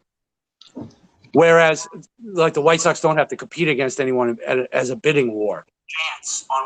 I mean, you may love the city and you may love being there and everything, but an extra couple million a year goes a long way. So, that's what I'm saying. Yeah. So it may be in the White Sox best interest, if they intend on keeping Abreu, to keep him here and not trade him, because you're better off negotiating with him and you might save yourself a couple million by doing that, rather than getting some prospect that you don't know what's going to happen. You know what I'm saying? So, I mean, business sense, it may be smart. Yeah, that's true. That's very true. I think I don't think he's gonna get moved at this point either. Like, I don't think it's happening. Yeah. Like, now that whole Rays thing fell through, like, or not, I don't even know if they had anything in place or anything, but I don't see it even happening now. But yeah, I mean, you're right. Yeah, you get more. You're blocking everything else out, or everybody else out, all your competitors, when you're pretty much hostaging him. You're holding him hostage. You're the only team. So you offer him something. Either he's going to take it or he wants to go to free agency. And that tells you right there, if you offer him a fair deal, that if he takes it right away and says, yeah, we'll resign, or if he wants to go to free agency and test the market, well, that tells you right there how much love Abreu has for Chicago. So, that also is a tell. So I think the White Sox put themselves in fine position. I mean, like I said, you're not going to get a lot for a 33-year-old hitting first base. It's just not, Well, if it was one team that could have done it, it would have been the Rays, just because of how many pieces they have. But yeah, well, don't forget too, you can also offer them the qualifying offer. Yeah, you know what I mean, and you get that draft pick if someone else signs them. Yeah, they're really keep them for one more year, and that's the good thing about that. Mm-hmm. Any other news, Alex? Yeah, actually, just a couple minutes ago, the Shane Green trade was official. Oh, really? Where'd he go again? What? Where'd he go again? For whom? Atlanta. I don't know. Do you have the details? I didn't see who it was for yet. I just saw they got him. Well, Atlanta gave up Colby Allard for Chris Martin. I wonder who they gave up for Shane Green. I don't know. Pending medicals, Buster only. Yeah. I don't know. There's nothing. They don't even say anything. I don't know. I guess we'll see. It's got to be a pitcher. I would think. To Detroit. I'd say Detroit's stockpiling starters if they can. This is what sucks about the deadline. Everything bunch of trades happen like at the last second, and then they have even like get it announced after 4 o'clock. So we're just like waiting for things to happen. Yeah. Yeah, we got what 27 minutes. Yeah. They better get going, otherwise, yeah, like you said, we're just gonna get it all announced afterwards, and just gonna have to. The Braves also just acquired John Ryan Murphy. Who did? John Ryan Murphy From the Where'd he D-back? go? from the D-backs. Yeah. Oh, he stinks. He's not even good. Yeah. He is so horrible. He is one of my. He's probably the least liked person in the major leagues for me. Really. I can't stand John Ryan Murphy. I think he's such a horrible catcher. Who got him though? Braves. Why? I have no idea. Like, what did you want? What's he gonna do for him? I don't understand. Oh, it's only for cash considerations. So. Is he somebody's like favorite pitcher that he worked with when he was coming up in the minors or something that they want him to personally catch? I don't. Oh, you know what? Well, The Braves just got Shane Green, didn't they? Oh, wait a second. Is there a John connection Ryan there? Murphy was on Detroit I know. originally, That's it. and the Yankees, That's it. and the Yankees. I guess that makes So that's probably the connection there. sense. Yeah. John Ryan Murphy has like 2 connections with the Yankee history. He was on the mound for Mariano's last appearance, and also CC's 3,000 strikeout. Oh wow. Yeah. Oh yeah, Oh, he was the guy that struck out, right? Or Oh yeah. yeah.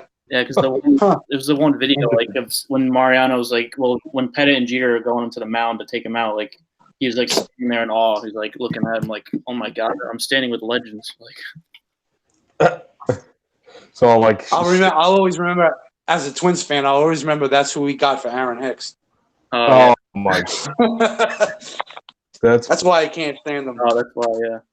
that's fucking brutal. Yeah. Well, Hicks was. Hicks was. He was expendable and he was injury prone. Never Yeah. played. Mm. He barely played with the Twins. Hey, how does His first few years, like he was always hurt. I'm gonna piss you off so bad right now, but how did how did you like watching that diving catch the other night or the other last week? Oh, that's ridiculous. That's just yeah, that's the way it loved it. goes, That man. was awesome. That's the way it goes. That Was that- series was was that- crazy, man. That was an awesome fucking catch, though. Oh, of course. Yeah, Hicks is, and I like Hicks too. And I always thought he was going to be, something special. But like I said, when he was with the Twins, I mean, we drafted Buxton. We expected him to be, all that. And Hicks was always hurt. But it's the same thing we did with David Ortiz. And look what he turned out to be. So, the Twins make their mistakes. The Twins made good deals back in the day. When we traded for guys like Scott Erickson, Rick Aguilera, like back when we were winning championships. Rick Aguilera is no, not so much. Terry Ryan, the game passed him by. And thank God he's gone. And not with the Twins anymore. We got the new regime that was brought up last year. New manager this year, and I think it's going to be different. Yeah, So that's what I'm hoping for, anyway. I like the work that he's done so far. Can't. Derek Falvey, and Thad Levine. No, the manager. Baldelli. Baldelli, yeah, I like Yeah. what Baldelli's done for the most part. I mean, obviously their moves too, like the executives, but yeah, Baldelli, he's been solid as far as his decision making goes, and I mean, you can't really go wrong with that lineup. Like, there's not many. Yeah. How you manage the pitching staff with them, because 1 through 8 or 7 at least, it's fucking solid. I mean, Yeah. really 1 through 9 almost, depending on the day and who's ready to go, where you putting them at. So Yeah, I mean, the whole lineup. That shortstop. Well, not only Polanco, but I guess he's playing. Is he playing both second and short? Arias or Aria? I don't even know how you say his name now, but Arias, yeah. He's been Arias, I know. I don't know where he came from. The dude just showed up. It seems like he showed up one day. Like, I don't know where the hell he came from. I'd have to look it up, but like, I don't like where he came from. But yeah, I mean, Polanco's been great. Kepler has turned the corner. You know, he's heading into his prime. Rosario's been good the past couple of years. I'm fine with him. You know, just everybody's just been, you know, Mitch Garver. I love Mitch Garver. Yeah, he rakes. That dude is definitely hit, man. Just got to work on his defense. You know, Castro hits a little bit too, though. I love Castro. Castro's a great defensive catcher. And he can run that's why into I like Garver working with him behind the plate. Hopefully Garver can get to, maybe not to that point of Castro, because Castro is one of the best pitch framers in the league. Mm-hmm. And he's a left-handed bat, takes his walks. I like Castro a lot. This is the last year of his deal, too. He's going to be gone at the end of the year. I don't think they'll resign him because I think they feel strong enough with Garver. And they have a kid, Ryan Jeffers, in the minor leagues that is looking to possibly come up, too, soon. So, but we'll see what happens with that. But I like Castro. I like Castro a lot. I mean, I'm hoping we bring him back. But the only thing is that stunts Mitch Garver then. You know, so. But Garver can definitely rake. That dude can hit. So I got a question because I really don't know a whole lot about him. Like, I remember seeing him in the minors, and I think he was called up a little bit, but I don't know much about him. The trade with the Astros for Tony Kemp. I don't know with Maldonado. I don't know much about Kemp. I know he's like 5'6". Kemp's a speed guy. Can hit a little bit. Good fielder. Other than that, that's about it. That's what you're getting. Speed would be okay, though. I mean, he's got speed. He's definitely got speed. He can, like I said, he can hit a little bit. And he's a good fielder. He's good on the left. Could he lead off? I don't know if he's like an everyday type player. To be honest with you, I don't want to hear that, Johnny. I need a leadoff hitter in center field. He's not an everyday. Like, I wouldn't put him in the outfield every day. Yeah, I didn't think he's a fourth outfielder. Yeah, if he's even on the major league roster. Yeah, I mean, it all depends. You know, that's what you guys got from Maldonado. I wasn't sure. I think it. Yeah, I believe it was Tony Kemp. That's what I saw. Yeah, that's what. Yeah. Well, Houston trading away an outfielder is interesting because that probably means they might not be trading Kyle Tucker for a pitcher. Well, think about it like this. This is how I'm looking at it, at least. You got Marisnik in center, right, for the most part. I think he's the guy that's movable. I think Kyle Tucker's there for the future. Yeah. I think Kyle Tucker's I think he's going to be way better than Marisnik as far as all around. I think his bat play is better. Yeah. Marisnik really not as great. He's not that good of a hitter. So I think Tucker's definitely going to be a better hitter. I mean, if that's but I guess the value there, though, you're going to get way more for Tucker at this point, right? Oh, yeah, definitely. So I got to step away for a second. Hold on. All right. Oh, you guys go on. I'll be right back. Hold on the fort. Yeah. No, we're just going to stop talking while you. Yeah. Stop the broadcast. Well, we got 20 minutes left. Damn. Yeah, this is gonna. I mean, is it gonna heat up? Like, I think it's gonna. I think that some shit's gonna happen like right before. Honestly, it happens like every year. So. Yeah. It's like a fire. You know, usually I think it's a little bit sooner than this, though. It seems like. I don't know. Sometimes it's even like right after 4 o'clock. It's like then there's an announcement. Start learning about it.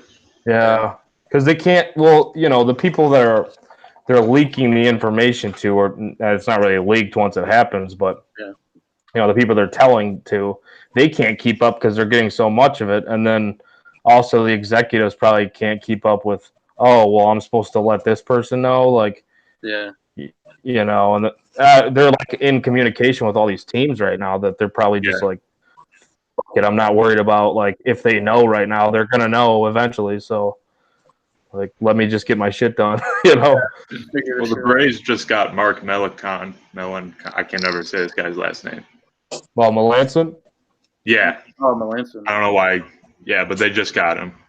Mel. I love that. That's hilarious. 8 hours of doing asphalt. I'm like out of it right now.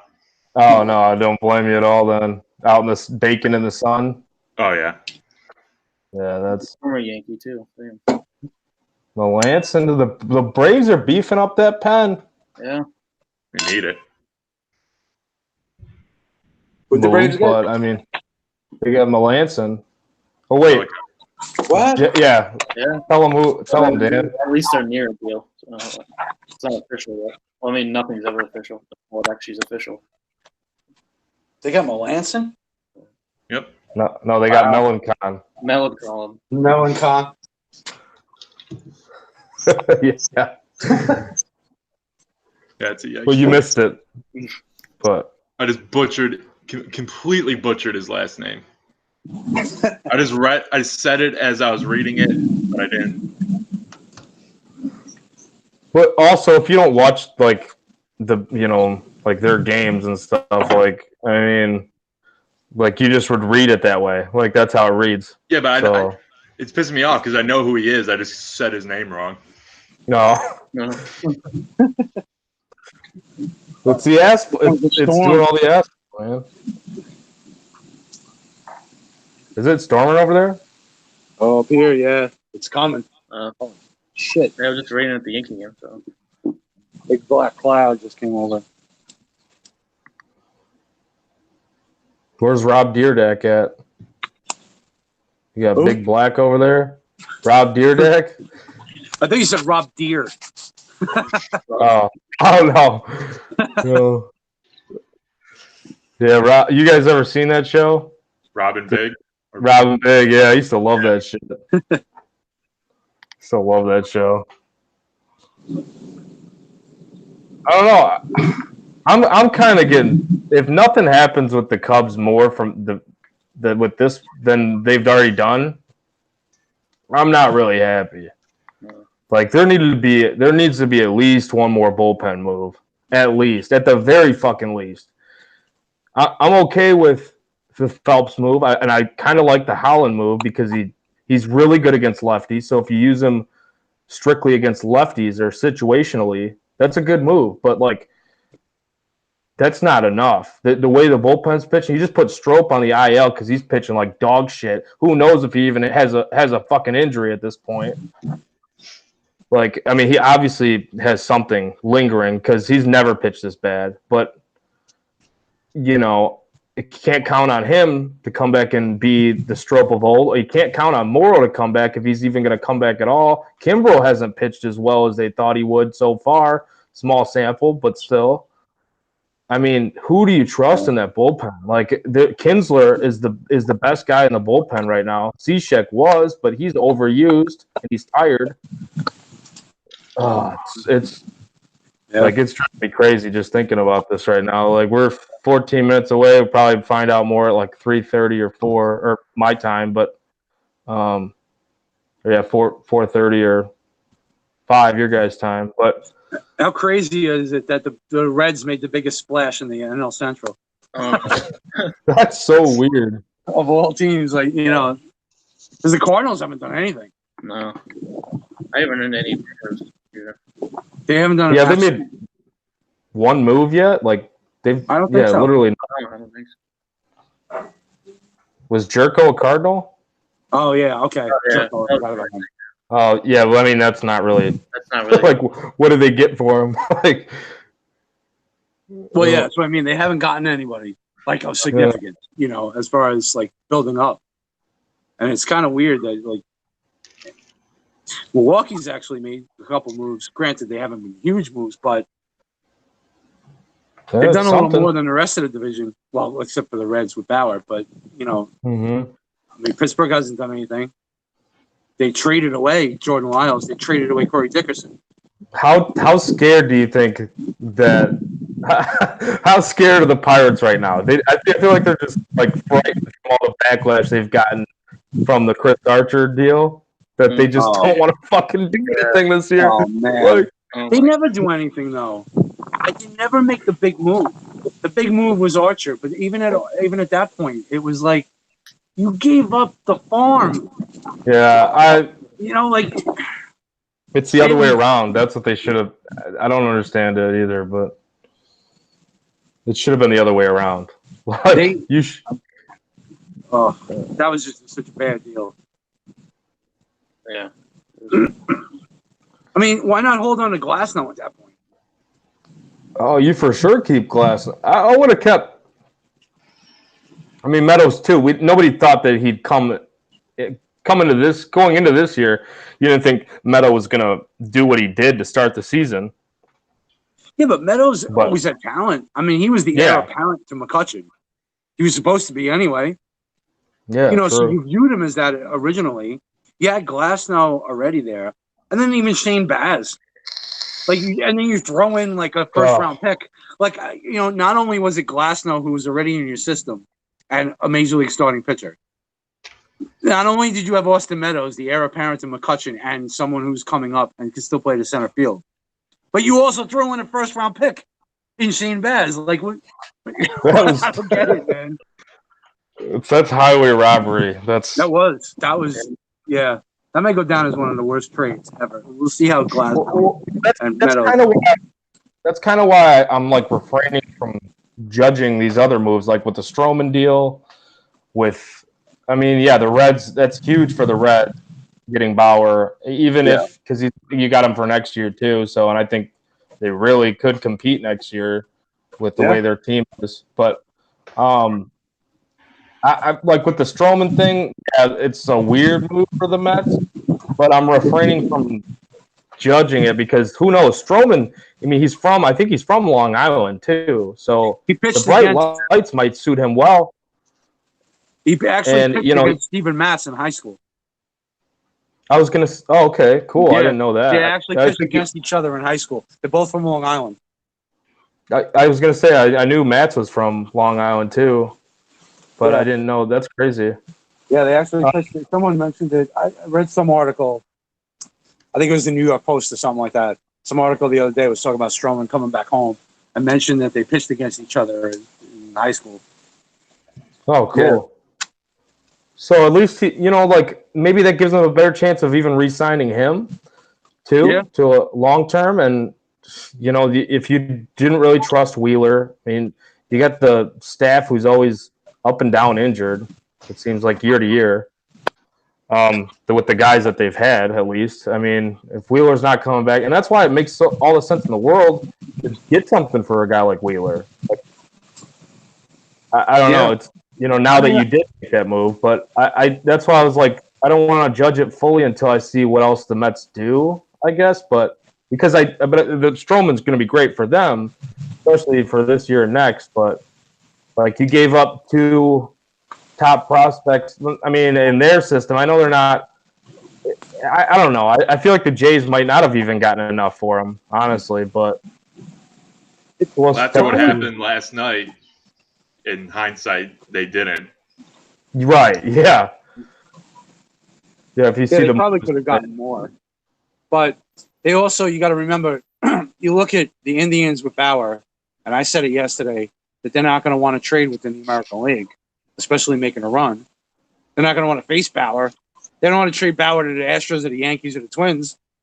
No. Right. That would be silly. I never got that. So they would want to chip. Same thing with the Blue Jays. They're not going to want to trade him within the division. Granted, they're not competing this year, but they're not going to want to take that chance. It was always going to be an outside team, and that's why I was thinking like a team like the Brewers or Cardinals. Thankfully, okay, he didn't go there. Or neither, they're both of them. They're not going there. But that's what I was thinking. If you're going to pick an NL team, it would have been to a contender. That's what's so fucking weird. Yeah. But I don't know. What do you got? Like seagulls flying in or something over there? I got lightning and stuff over here. I got rain, lightning. It's like dark. I was gonna say, I heard something like you got a spaceship flying in the background. I know, right?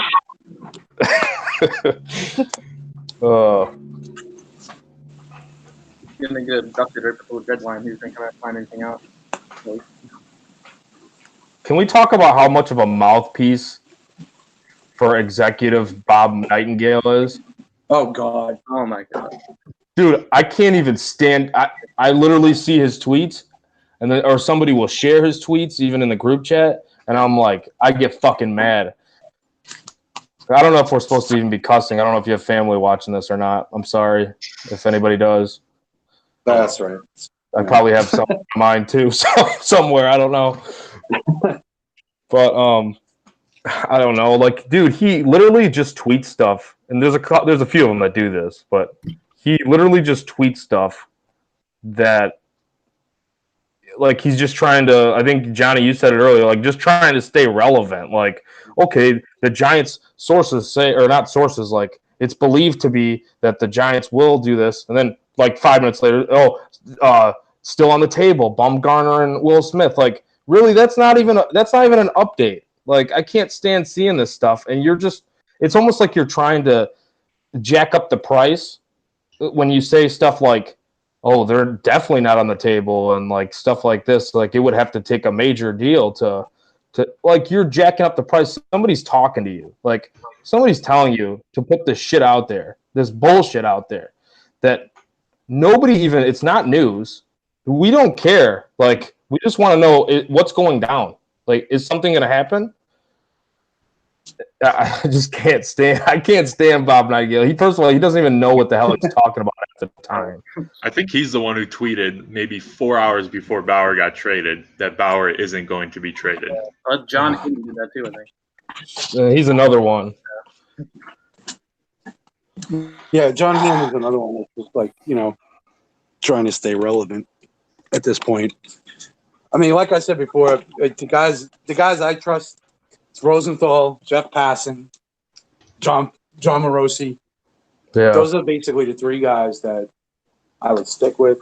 Buster Olney used to be more into like the breaking news and stuff. It doesn't seem like he is anymore.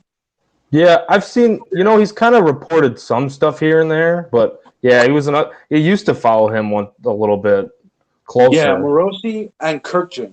But Tim Kirkjian I always liked Tim Kirkjian too because he's got like his stats, good stats and stuff like that. So I always like Kirkjian too.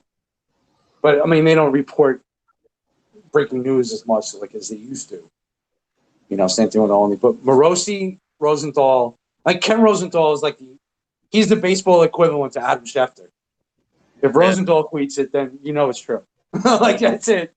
Right. Done deal. Yeah, him or like Ian Rappaport. Like him, Rosenthal and can't think of one of the names you just said. Not Morosi, Passan. I wasn't thinking, but Jeff Passan. Him and Passan, it's like they're like Ian Rappaport and Schefter. Like, yeah, and it's same thing with the NBA. It's like Shams or Woj. Right. With the NBA, like with their moves, like it's like when they tweet it, then that's it. It's over, done with. You can write it up. Yeah, that's a done deal. Or they're not. Yeah. It's never like. Other than that, I don't trust like Heyman and stuff like that. Like, because like you said, the same thing with Nightingale's just a moron. Yeah. I think the guy's just an idiot. Heyman at least has some sort of integrity. He's just. I think he starts drinking too early or something. Like, his tweets are like off the wall sometimes, bro. Like, he just. I don't know with him, and you'll see some of his tweets, especially like 9, 10 o'clock at night. Can't spell stuff right. He's like misspelling names. Like he's hanging out with you. Colome?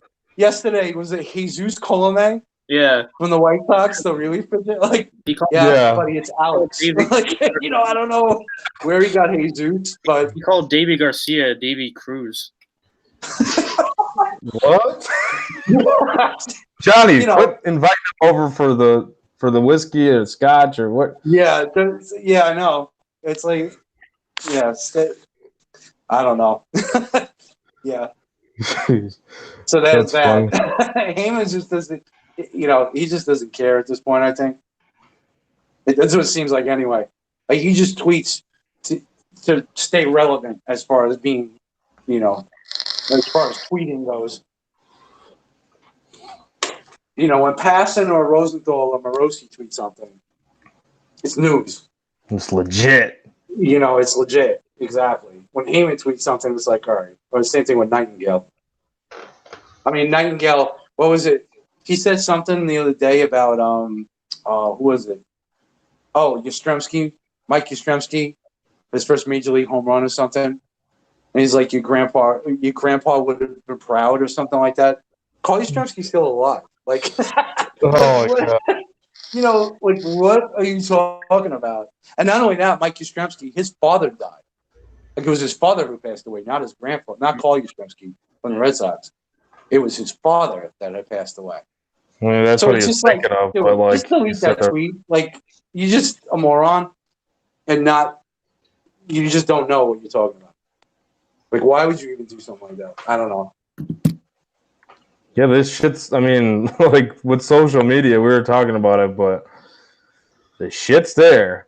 Like, you can find a lot of just dumbass tweets out there, and it's like, oh, man. Just you gotta be careful who you're following or who you're paying attention to. Like, I'll follow, a lot of different people, but I'm only paying attention to a few.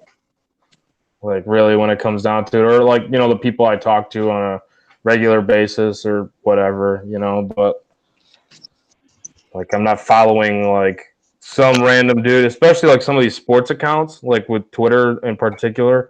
You get a lot of these like sports accounts that they just have like the player as their biopic, and it's like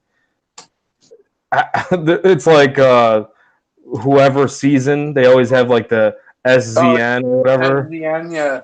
Yeah, like Durant SZN, like all right, like who is this dude? Like who? It's like not even. I don't get it. It's like not a real person, but it is. Yeah. I don't know. Yeah, some of these people. That's the thing, man. It's some of these people. You got to watch. Not only that, too. I mean, you have to look at these things, and a lot of people, all of us included, we're on Twitter a lot, obviously, and stuff. And you have to watch what you retweet and watch what you like and stuff like that, because you're putting yourself in that boat when you believe somebody. You know what I mean? So it's always a careful thing. People just have to be more understanding that, like, you got to research your stuff. If someone just tweets something out, you can't just jump on it and be like, yeah, this is news.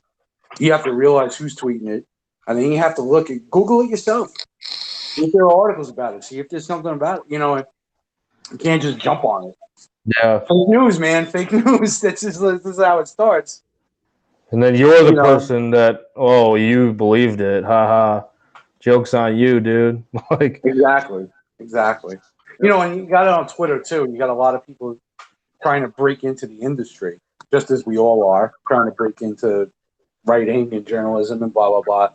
But just like with all the stuff with the scorecard, I mean, everything has to be researched. The facts have to be right. Players' names have to be spelled out. All this stuff is important because you have so much bullshit out there.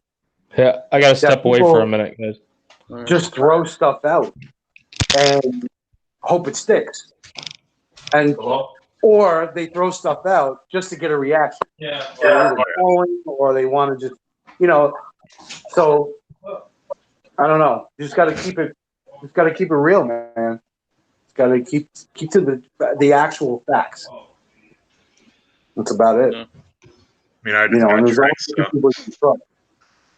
What was it, Dan? I just got tricked. Somebody who I follow, he's pretty close within the Indians minor league system. He said, "Watch out! There's some movement. The players are acting all somber in Akron. There may be something going on." So I just jumped on it, like, oh.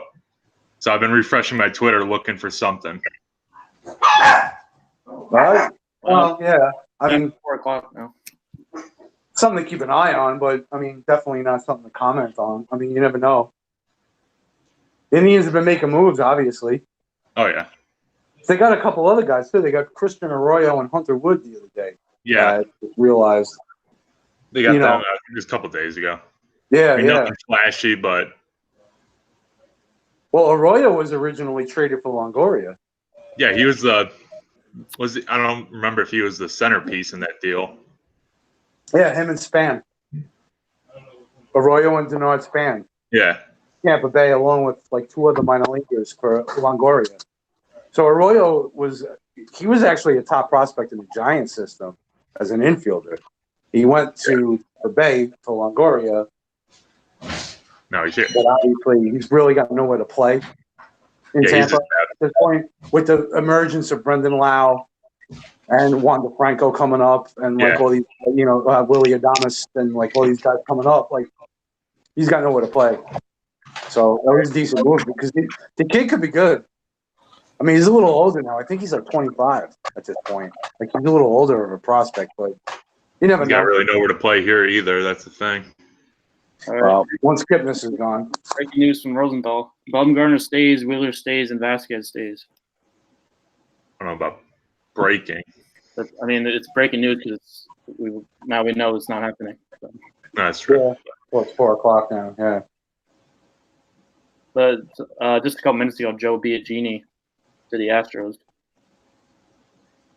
To the Astros? Yeah. Joe Biagini. I thought he was pitching. Like today, I thought he was on the mound. He said that as soon as he was out of the game, that's when the trade happened. Oh, okay. Wow. Fucking Twins. Didn't do anything. What did they do?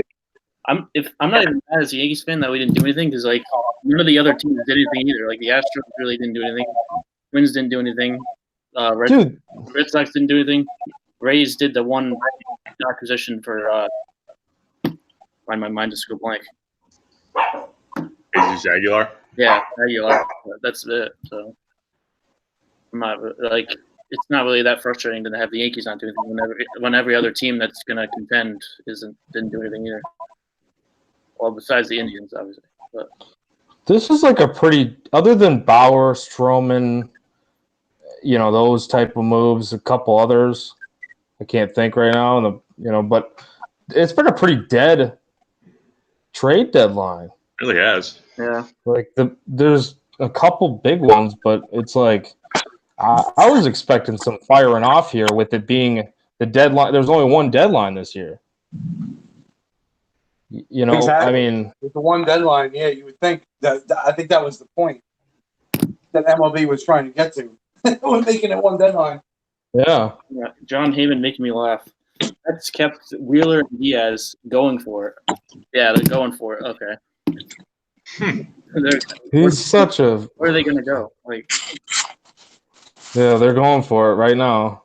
This year, dude. Maybe did he drink today too? Then probably. Oh yeah, he started early because the deadline's at 4:00. So. Yeah, he had to get all the juice necessary for this. He started with me. I cheers them before. There you go. The Yankees got Alfredo Garcia. Yankees got who? Alfredo Garcia. Who is that? He's left-hander from Colorado. I'll look him up. I don't even know who that is either. I just saw the tweet. Is that really the only acquisition? Oh my! Alex is gonna lose his shit right now. How is that? Yeah, I looked him up. I just looked up Alfredo Garcia, and nothing about baseball came up. So, did Alfredo like sauce, and then yeah. He's a minor leaguer. Why the? Oh, he's only 19. Were they trade for him though? Joe Harvey. It didn't say. It says the Yankees. Clint Frazier. Joe Harvey. Yeah, Clint Frazier. Damn, Joe. Did you say Joe Harvey? Yeah. Is that what you said? This is another reliever. I don't even know who that was. He had a couple of appearances with the Yankees, but what the fuck? I don't even have any words, really. Wow. That's ridiculous. Oh my God! Somebody in my Yankees group chat, they looked up Alfredo Garcia and it came up with a picture that says like it's a movie that's called "Bring Me the Head of Alfredo Garcia." That's what happened when I looked it up too. Bring me the head of him. What? Wasn't Alfredo Garcia like a shortstop back in? I may be thinking of the wrong name. Alfredo Garcia. I'm thinking of like a shortstop for the Toronto Blue Jays back in the day, like in the 70s, 80s. I'm probably getting the name wrong. Watch Alfredo Garcia be like the World Series MVP next year or some shit. You're like, who is, like, I can't believe the Twins didn't do it. Fucking get a starting pitcher, damn it. Dude, nobody's Okay, we're doing done. anything. Yeah, Like, he did anything. Like, I mean, like anybody that's in contention other than let's look at the Indians. They did something. Obviously, the guys that are really realistic contention. The Reds aren't getting anywhere this year with Bauer. Not this year. So you got the Indians. They did something. The Brewers made a couple moves. Cubs very little. I mean, you have the Astros made very little moves. Something. The Braves with the relievers, and the Nats. This was just taken out of the Tigers game. Oh, he's getting moved for sure. Well, wait, are they playing right now? oh, Yeah. Mike Leake is going to the Diamondbacks. yeah. Huh. That's weird. What? Yeah. Why? I'm confused about that. Yeah. I don't really. I don't know. They got Gallon. Oh, that was the big move right there. The Gallon and Chisholm, that deal. But it's like the teams that are in contention, they're not making big splash moves. No. Is this? It's because the teams that are selling or not, or they're like don't even know if they want to sell or not, like, or they're not getting enough in return. Or they're overpricing their guys too. They're asking for so much. That's why. But it's like, man, are we also entering a period where, I mean, we're seeing all these contracts extensions lately, right? Yeah. So are we entering more of the guys that we have? We're just looking to lock these guys up, and we need to make sure we have the money to do so, like next year or in the off season. Or I mean, but a lot of these guys are coming off the books that would be potentially that you'd be buying. So Yeah.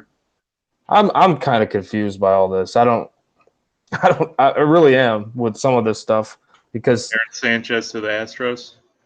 Here, I'm glad about that. why are you glad about that? Castellanos. Anybody else? Like, he's the best guy that they can get. Like, damn. The Cubs just got Castellanos. Oh shit! Yeah. Whoa! Good move. I predicted that too. Shit. Whoa! That's what I said too. I was a little Whoa! confused because Sorry, did I just scream into the damn mic? I didn't.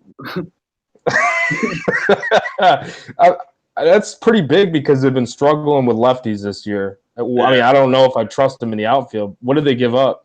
nothing. It's just Rosenthal just tweeted Cubs get Nicholas Castellanos. Oh, if that's true, they gave up nothing. I'd love that.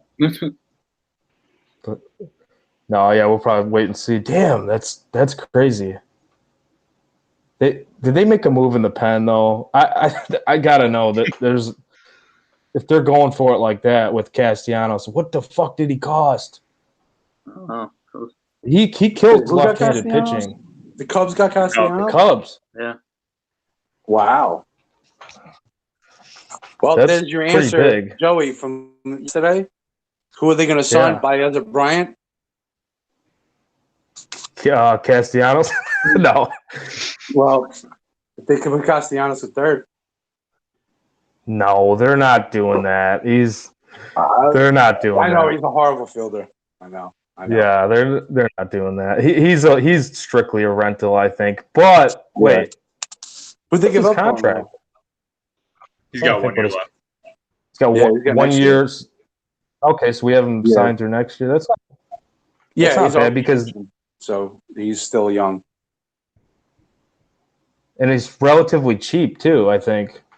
Yeah, oh, definitely. So Arbitration. So with the how much arbitration. the guy is making? I doubt he's making that much. A few million, No. 6 million. I'm about to look it up now. Yeah, It's look fine. it up. I can't imagine But- he's making that much money. No, he Man, I'm excited now because that's one of the guys that's been rumored that the Cubs were really interested in, and I didn't really think that they'd go that route because I thought the Tigers might be wanting too much for him. But I mean, I don't know. I want to see what they gave up because they don't have a whole lot in the farm, and I hope it didn't. I really hope it didn't cost them Horner. No, I hope not for you guys. Yeah, if it cost them Horner, I'm going to be fucking pissed because that's a guy that if you have to make that decision with Bryant and Baez, like we were talking about, you would hope that Horner would come in and be an infield piece, you know? Definitely. Astros got Greinke. Oh, yeah, I just saw Whoa. What? Holy shit. Alex isn't happy. Wow. World Series. Astros got Greinke? Yep. Oh God, they just got they're favorites now, I think. Wow, dude. All right, this is why the Twins didn't make any moves because they're not winning. That's like, all right, we'll wait till next year. Wait a second. I'm looking at Spotrac, and it says Castellanos. It says unrestricted free agent 2020. Oh, is he? It says UFA under base salary. Spotrac. So I don't know how that. I don't know. Somebody else might have to look it up and tell me, like, what this. Yeah, let me take a look. Hold on 1 second. Interpret this because I believe it says UFA on Spotrac, but.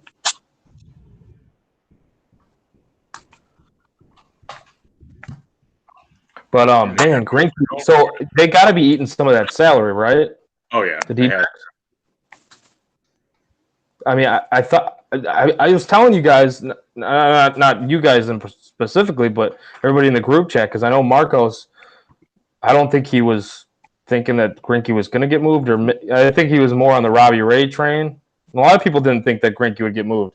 If they could eat some of that salary, man, Kyle Tucker's got to be a part of that deal, right? Castellanos is a free agent at the end of the year. He makes $9.95 million this year. Okay, so he's coming off the books. That's fine. Yeah. What is it? That's a rental, basically. Yeah.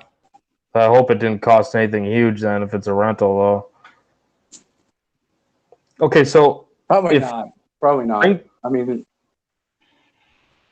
I can't imagine. I would imagine Detroit wants to build up their farm system, so it might have cost you like maybe 2 lower prospects, depth for their farm system. Yeah. I mean, you never know. You trade guys like a Castellanos who's on who's done with his contract. You get like 2 18-year-olds, 2 19-year-olds who are in rookie A or developmental A. I mean, possibly a pitcher who's got a nice fastball or something. You can develop them, like stuff like that. It is what the teams look at. I was going to say, guy who's athletic, can play center field. Maybe you turn him into a decent hitter. He has good defense.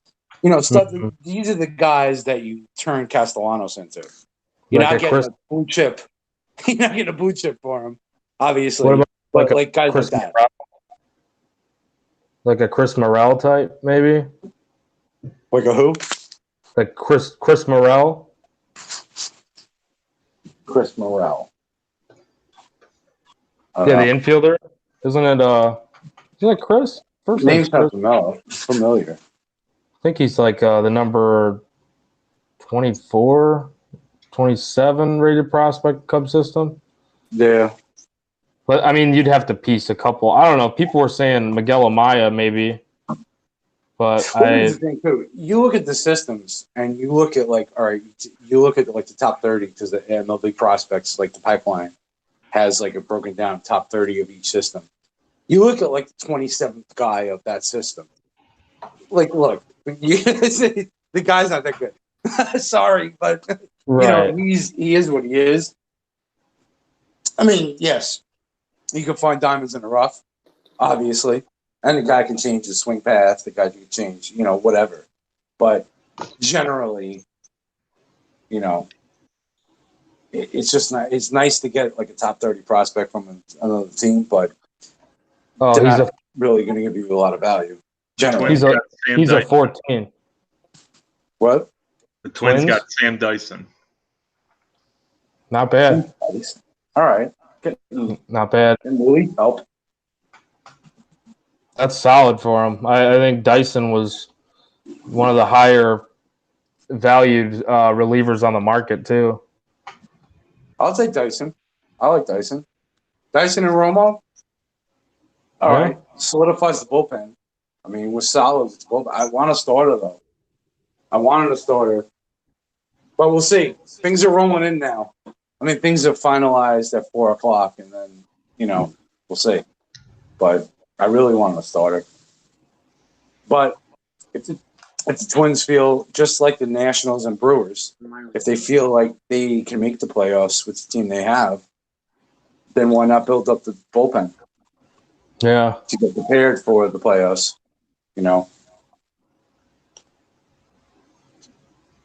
Well, and then the games get so much shorter in the playoffs too, and that's the thing. Like, if you make it there, I mean, yeah, you want this great starting pitching, but we've seen how these managers have been managing the games, and pitchers are 5 innings, and then it's mix and match. You got a day off in between at the time, so they don't really give a shit, and they'll just kind of throw them all out there, and start. Yeah, just everybody, all hands on deck for every game. It seems like. Scooter Jeanette's going to the Giants. That's interesting. Even playing? No idea. What did you say, Johnny? Is he even playing? Scooter Gannett? Is he playing? He's been playing for the Reds, yeah. No, I'm saying because I know he was hurt. Oh, he came back When did he come back?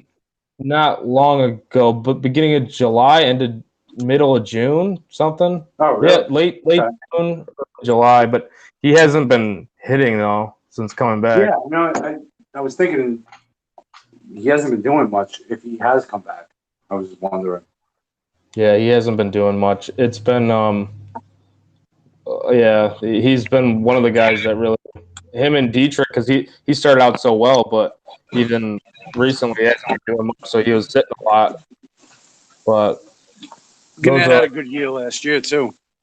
yeah, he hit what, like 30? Did he hit like 30 bombs last year? I think so. 20, 28, 30 bombs, something like that. Something. He had a big power surge. So Chris Morel is 14th on the Cubs updated top 30. But I'm not saying he's going in that trade. I didn't know. I was just interested, so I looked him up. Right. I want to see what the hell they got now. What do you guys know what Jeanette, what they got for? No, I didn't see it. Just Rosenthal just tweeted it.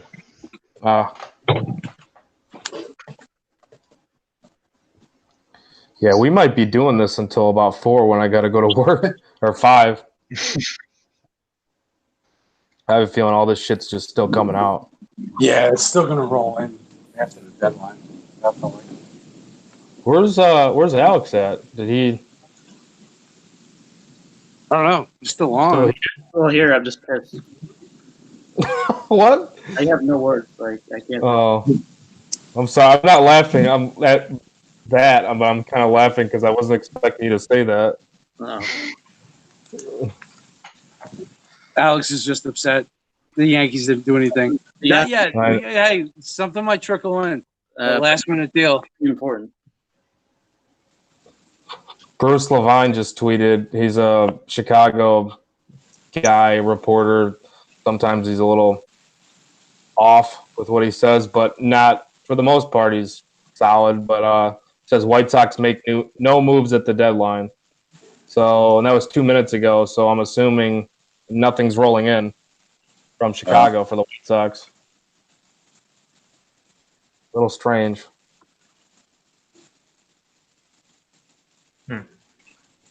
Well, they have nothing to move aside from Abreu. I mean, who are they moving? Okay. Here's the thing with them that I have a problem with. You signed John Jay in order to lure Manny Machado, him and Yonder Alonso.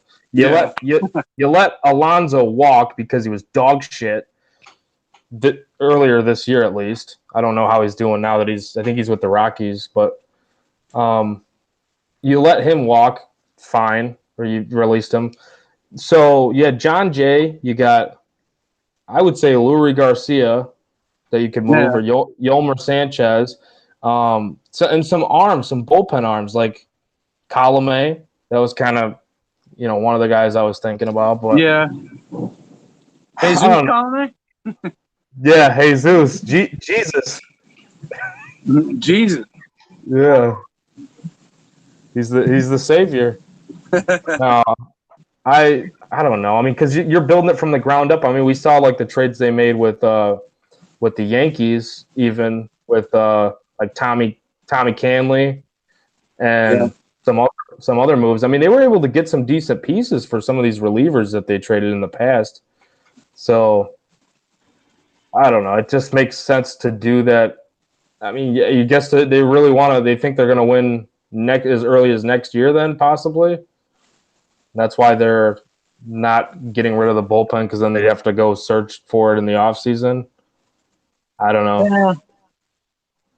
I think they do have a realistic, not logistic, shot of competing next year. Well, this is what the D-backs got: Corbin Martin, JB. How the Bakuskas? Busk? I don't even know what the fuck to say. Bakuskas? And then two other recent high picks in their system for Greinke. Wow. Wait, I didn't hear. The D-backs got. Wait, say that again. The D-backs got Corbin Martin, JB Bakuskas. Yeah, and then two other recent high picks. Doesn't say who. But. Wow. And who's the Diamondbacks? Josh Rojas. Wait, the Diamondbacks got another pitcher too. Zach Gallen too, right? Before for Chisholm. Yeah, they got Chisholm. Yeah. Or no, they got Gallen. Yeah. They got Gallen. Bakuskas is good, man. Corbin Martin's pretty good too. Did you say they threw my dude Seth Beer in there too? They sure did. Seth Beer? Wow, that's. Seth wow, Diamondbacks got a haul, man. They did. I wonder what the money is. They ate that contract. They had to have. Diamondbacks had to eat that. They ate a lot of it.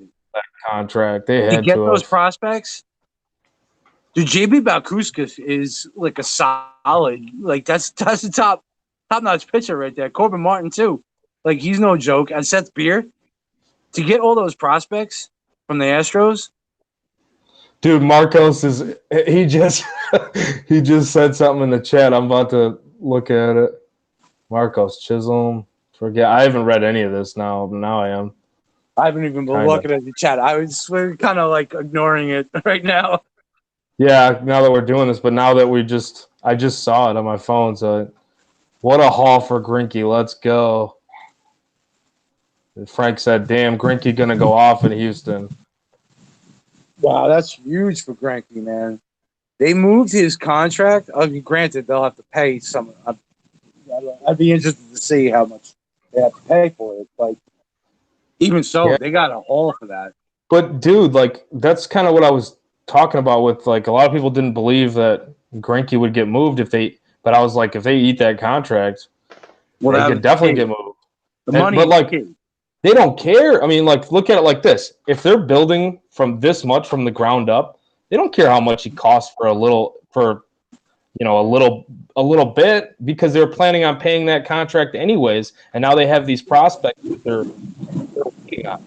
They have time before they actually even have to spend money. Right. So, right. I think it's why not? Like, just eat the contract. You're planning on paying him for what? Is it 2 more years? Or I don't remember. Might be, yeah. 2 more years. So fuck it. I mean, let's get 3 or 4 prospects. It looks like. Yeah. That's crazy, man. Their farm system's loaded. Their farm system's loaded. Like they're scaring me for like 20 2021? Yeah, they'll be scary.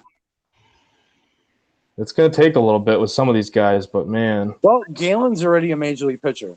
Let me give him True. another year, another full year next year, and then move him on. Then he becomes the ace. If they move Ray, who knows if they move him? If they've moved him already, we don't know yet because these things are coming in. But if they move Ray either this year or next year, yeah, Diamondbacks are doing it right. Doing it right. Rebuild. Peralta will be gone. They build around Marte. Mm-hmm. It's their main dude. Ketel Marte has been proven. He's proved this year that he's the real deal. The dude's gonna be a stud. I'm reading an article now that I'm not even gonna bring it up. Stupid. I'm not. It's clickbait. But yeah, this is. Oh, it's heating up. I don't think we're done here. Greinke to the Astros, man. Oh my God. That's big. The Astros. You got to make the Astros favorites. Yeah, at this point. Have to. What do you put them at odds wise? Like they're the favorites, but like what would you set it at if you're Vegas? To win the American or the World Series? Well, World Series.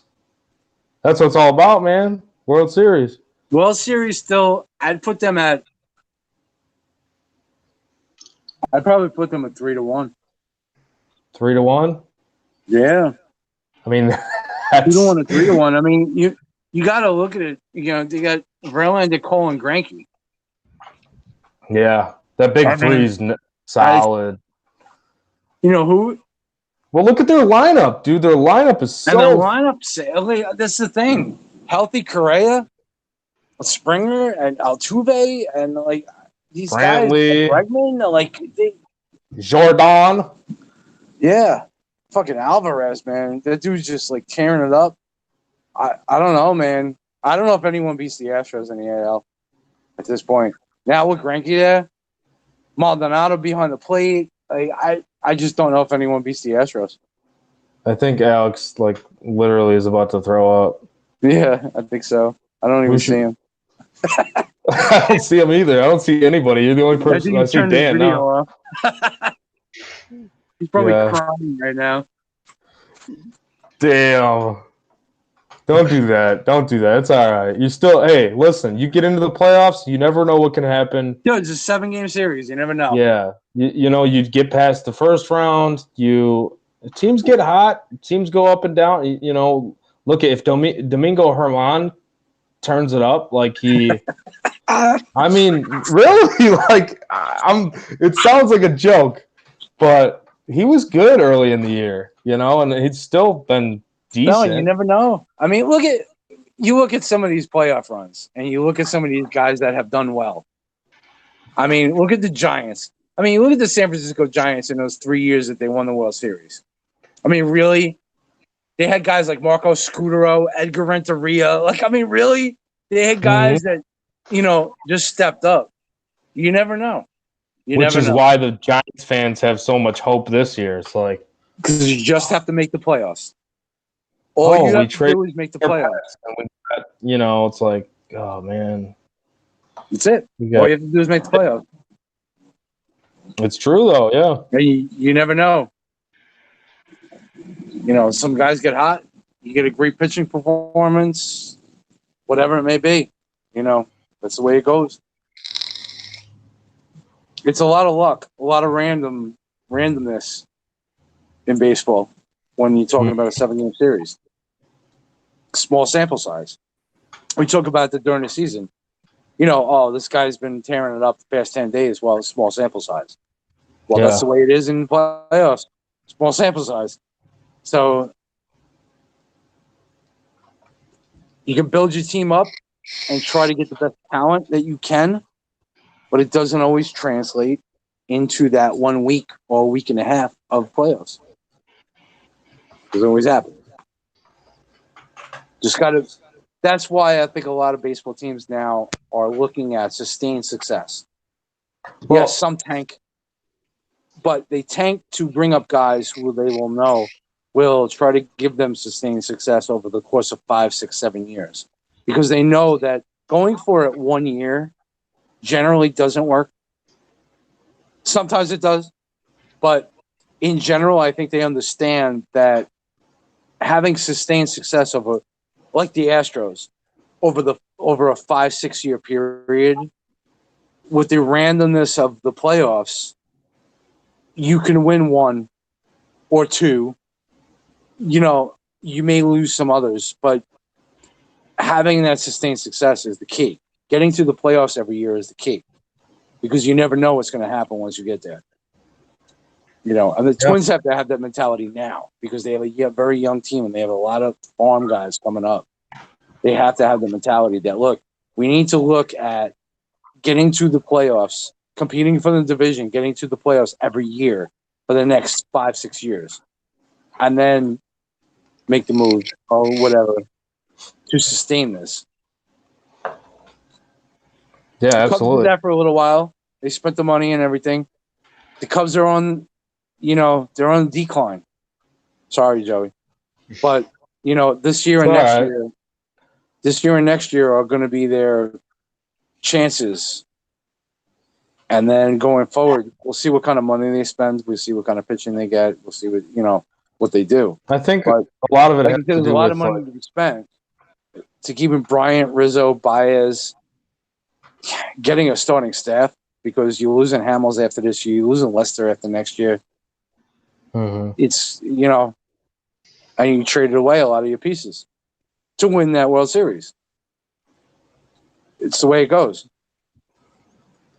I mean, to me, like, I'll never be the guy that says, what did they do? Like, why would you trade those pieces? Because it worked. That's a 108-year drought. And to me, totally fucking worth it. And every Cubs fan should feel the same, but like, now looking back on it, we can definitely look and say, well, they gave up a lot of solid. I mean, even Soler, that's an underrated move that with Wade Davis, like the Soler move, and look what he's doing this year. Fucking power. I mean, he just had to stay healthy, really. I mean, I was high on him. I don't know, there were some guys that weren't as high on him as a hitter, but he's showing the power. He's just staying healthier. But I don't know. It's gonna be tough. It's gonna be really hard, like with how they're gonna allocate it. I know there's some money that's coming off the books though, which will be nice. With Zobrist, with even like you said, like they're gonna lose Lester after not too long here. But you'll still have Darvish if he stays on this. He's kind of rising back up again. Him and Hendricks, the extension. So you got a core 2 right there for the staff. Yeah. Which is solid, but we'll see how much money they can spend. Obviously, if they want to, it might be like a couple those cheaper mid-tier rotation pieces, but which is hard to live with, like if you're a contending team. But with that lineup, if that core stays intact, those core, like the core 4 of Baez, Bryant, Rizzo, Contreras, I mean, I wouldn't count them out. Like, I think they can still compete for a few more years at least, but it's going to be interesting. Yeah, I can see that. Yeah. I mean, it's all about the pitching. Like, when you lose – well, if you lose Lester after next year, you lose Hamels and Zobrist after this year. That's $36 million off the books after this year. And then you lose Lester, it was another $25 million a year after.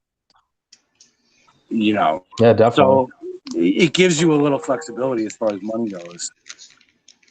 So that will help in signing another pitcher. And if you have a healthy Darvish, Hendricks, and you sign another guy, still going to be in contention. The NL Central it's such a the NL in general, National League in general is just so weird. Like this, it's so balanced that one move, like one player, can make such a difference in a team. Whereas the AL is the has and have-nots. At this point, anyway. Yeah, it's extremely top-heavy in the AL. Like you look at the Dodgers on the NL side, they're the one clear standout, but it's like with them, they're in a division where, yeah, I mean, you expect that kind of right now, the way it's constructed. Like those other teams, they always have a shot of competing in the wild card. Maybe not so much the Giants. I don't know. They still do actually right now, obviously, but like, yeah, it really is just a couple moves here and there. Other than I would say the NL West, the way it looks like, we'll have to see how these teams kind of like their prospects and stuff start taking off. But and then you can never have enough pitching for the Rockies. Like it's just tough for them, especially where they play. But like everybody, the other team, that's what I always hated about the Coors Field argument. Like I love looking at it from as far as this fantasy perspective, but it's like, every other pitcher that comes there, they have to pitch in the same conditions. So it's like, you can't find a starting staff or, a bullpen that can be solid for. I mean, I'm not saying they've been completely terrible. Like at least they haven't really been completely terrible, but I don't know. It should be the same on both sides. Like I don't like that argument of like it's just weird how they haven't been able to find that many pitchers at least, other than Marquez. Yeah, I mean, I kind of knew Freeland's wasn't going to last, and John Gray's been up and down. Yeah, decent. You know what it is? I think it affects their pitching not just at Coors Field, but when you come out of Coors Field, especially the hitting. You're in Coors Field, and then you come out of Coors Field, so it affects you on the road more so than any other team. Yeah, their hitting has really struggled on the road. You're right about that. That's the thing. Like it's such a big difference. Whereas I read something. I read something a while ago, and this is why like you stack, like you'll take a pitcher against Colorado lineup, their first game on the road after a homestand, because I know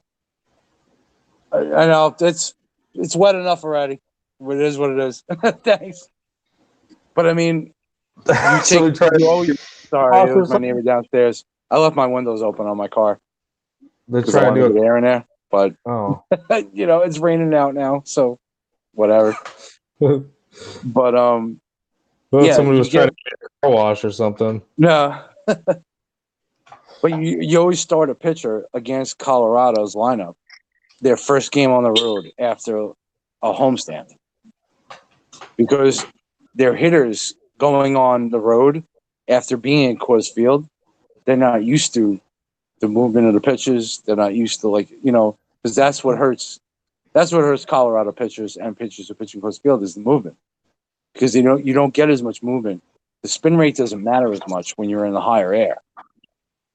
So true, yeah. The balls don't move. The curveball, sliders. So if you have a slider, curveball, heavy pitcher in Colorado, it's a bad thing, because if you have a hard thrower like a Marquez who can throw up in the zone and stuff like that, that's a little different because he can adjust a little bit.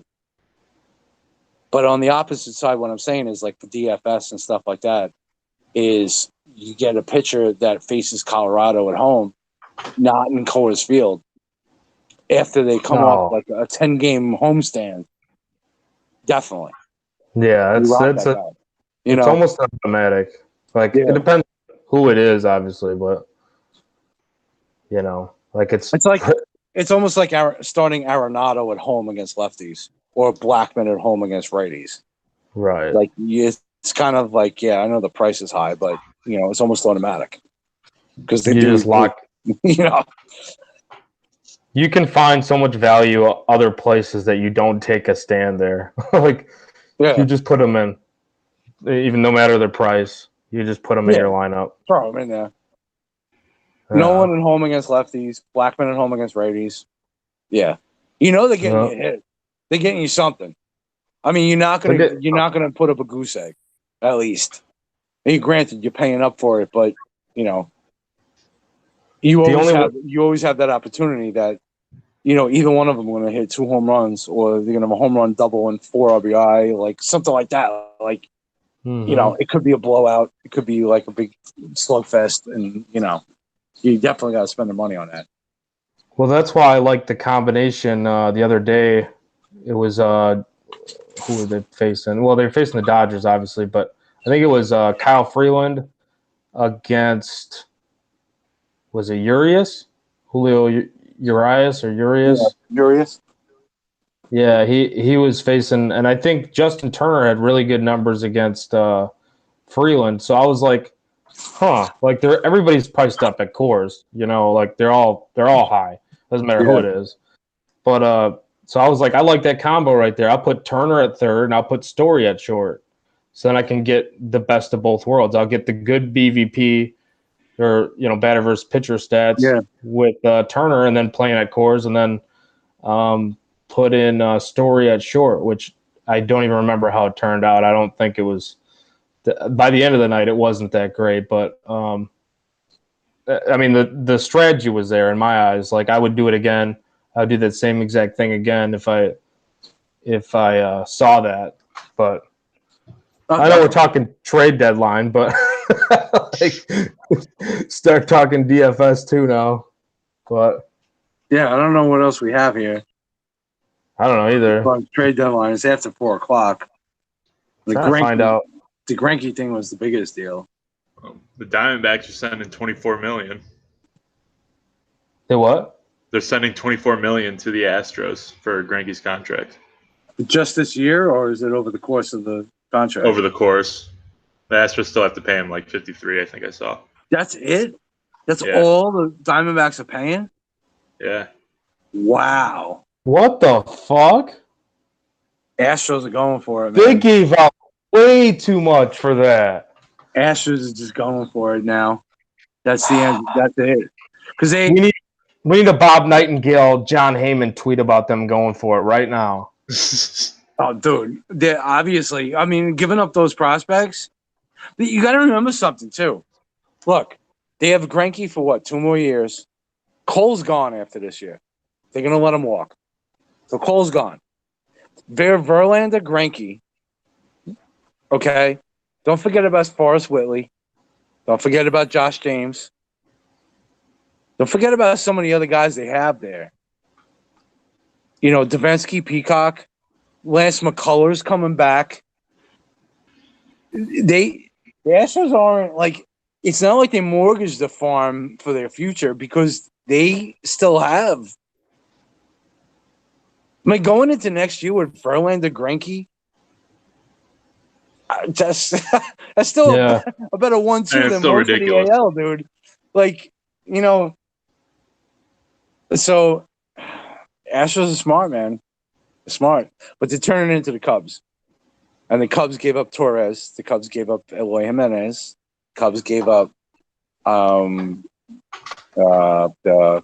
forget the last guy I was going to say. But, they gave up their hitters to get pitchers. But the Astros, I don't know. The Astros still have Kyle Tucker in the pocket, too. It's ridiculous. I don't even.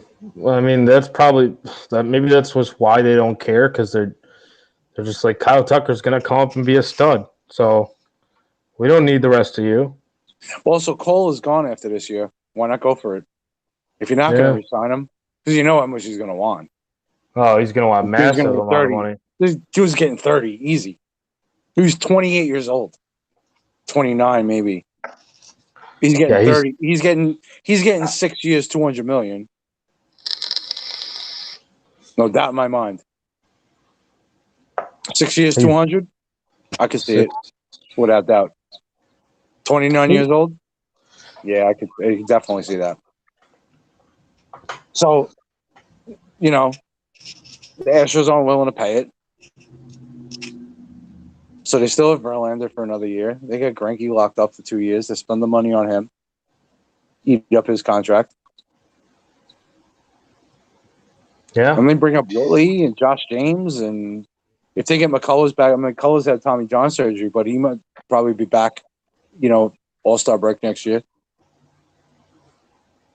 Yeah, McCullers he's got good stuff.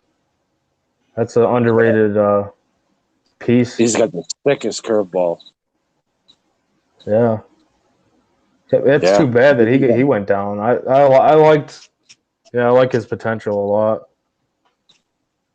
McCullers, at least for a solid 3, for a solid 3 or 4 in the rotation. Yeah. He's got to come back and get back into playing form, obviously, but yeah. And he had surgery. I don't know. He had surgery in the beginning of the year. He should be back after All-Star break next year. They should have him back in the second half next year. Fully strong with 18 months of, of course it takes time. It takes time, like regular mound work and game. So, but they still, McCullers is locked up for another 3 years. So, even if they get him back in the second half of next year, they have him for like 2 more years after that. So, even if he comes back second half of next year and is decent, and use him as a bullpen arm to work him up, they still have him for, he's under control for another 2 years. Yeah, definitely. Astros, dude. Now I see why the Twins didn't do anything. They probably heard about the Astros move, and they were like, yeah, fuck this. We're not winning anything this year anyway. That's crazy. But they still made the moves for the bullpen, though. So, I guess you have to kind of like go for it somewhat. Yeah, I like the moves for the bullpen. They got Romo and they got what was the other guy they got? Name's escaping me right now. They just got him today, though. Romo and who? It just name escapes me right now. I can't think either. The lefty, wasn't it? Oh, it was Dyson. Dyson, Sam Dyson. That's right.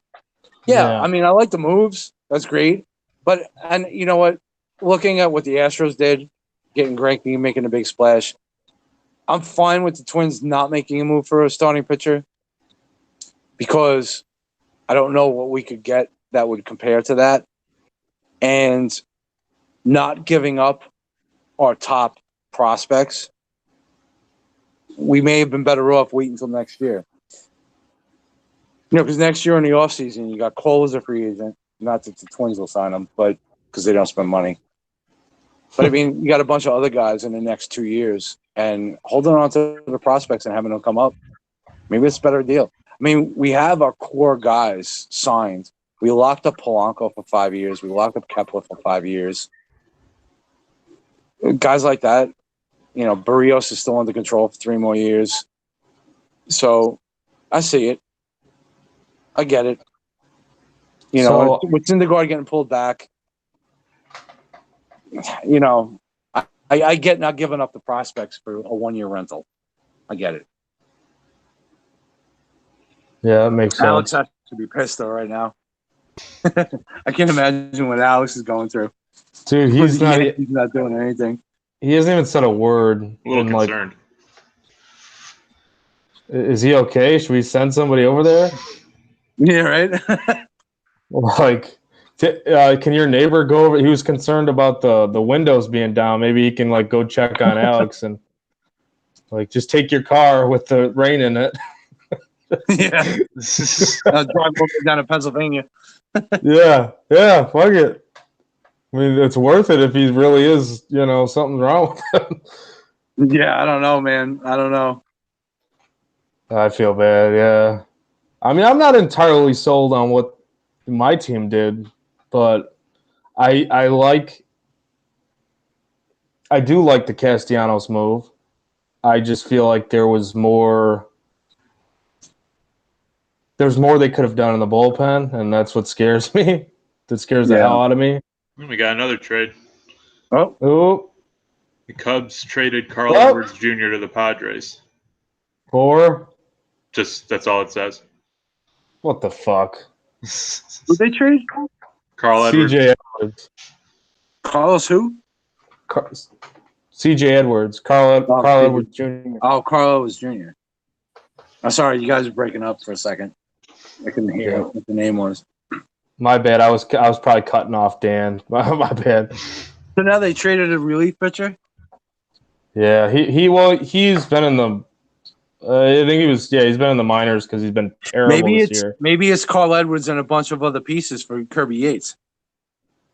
Don't get my hopes up. That's not. I don't think Carl Edwards would have been mentioned in that tweet. I think it would have been Kirby Yates mentioned. That's the headline. But no, you got it all wrong. It's Todd Zeal, and it's that's right. Todd Zeal. Travis Darno. Ben Zobrist was moved. What? Wait, what did you say? Oh, I was just saying Ben Zobrist. Oh, you scared me. Yates. Oh, I would have taken that too, but yeah. Yates.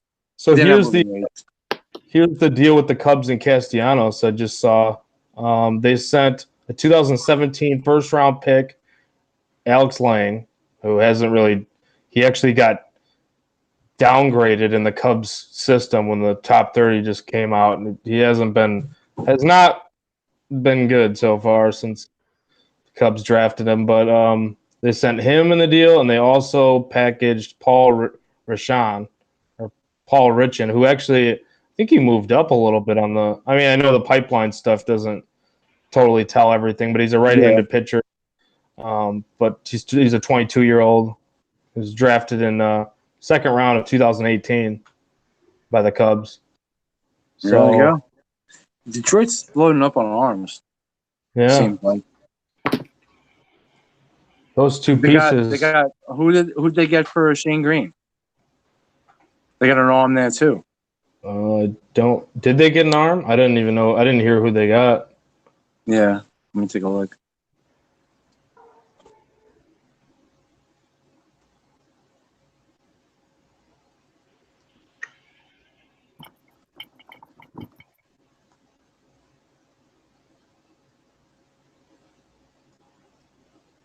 Green.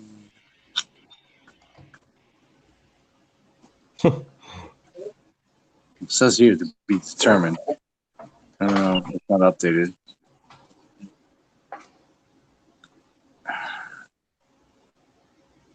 Oh, here we go. Shane Green.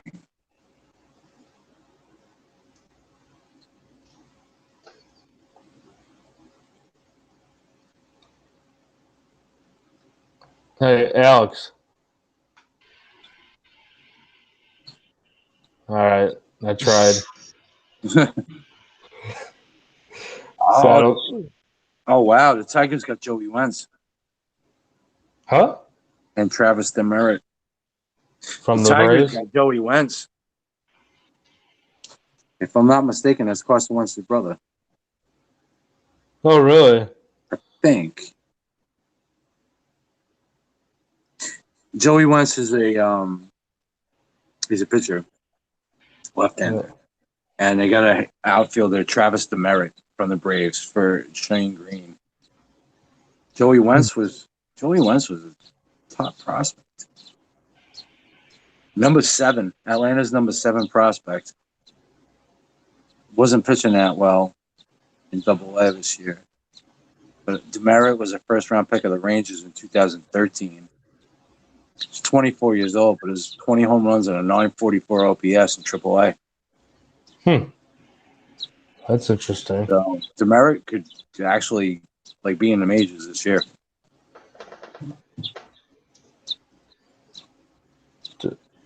Demeritte. How come I don't even know the name? Heard the name before, but it doesn't sound too familiar. But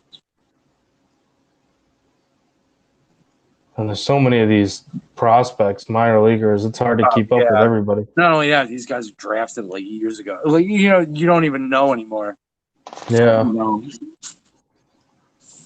Like the top guys in the Brave system, I've been following. The pitching and all that, and even guys like Drew Waters and stuff like that. Yeah. Like I don't know some of these names. Like, yeah, you just and then of course you got Contreras, William Contreras, in their system. So. No, Wentz isn't related to Carson Wentz. Joey Wentz is not related. Alex just messaged us, said, I'm deleting Twitter. What the fuck? I think he's serious. Oh, I think he is. He sent it to both the main page and the baseball page. Oh, he's ridiculous. No, he's not doing that. Stop. Get back on here. What are you doing? Dude, it's just baseball, man. Yeah. I love the game, like more than or as much as anybody, but Apparently you don't. I apparently I don't. I need to delete Twitter. Wait, where is it? Let me see. Shit. Bunch of fucking. Oh my god. I'm in so many goddamn chats. He changed it up with all this shit. He changed his profile picture and his name. Alfredo Garcia is the GOAT. I just saw that. Dude, I'm telling him to get back in the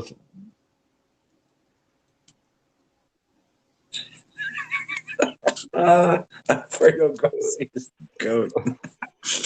Oh, that's so funny. Who did he trade for him? Like, this was like such a minor deal. That's so awesome. God, this is like he better not get off of Twitter for this. Alfredo Garcia is the GOAT.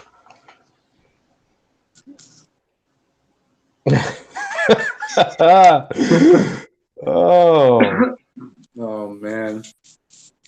Dude, Marcos is like jumping up and down right now. Oh yeah, I just saw it in an MLB chat. Hey everyone, I'm deleting Twitter. Need a break for a while. I'll be back. For now, John has my number if you need me for anything. He just said in the main chat, he said it has nothing in caps to do with the deadline. I just need a break anyway. I said I was taking a break either way. Yeah. Oh, okay. All right. Well, boy. I mean, I'm sure that didn't help. Like, yeah, probably not. That's too funny though. Yeah. Oh, I don't know. Oh.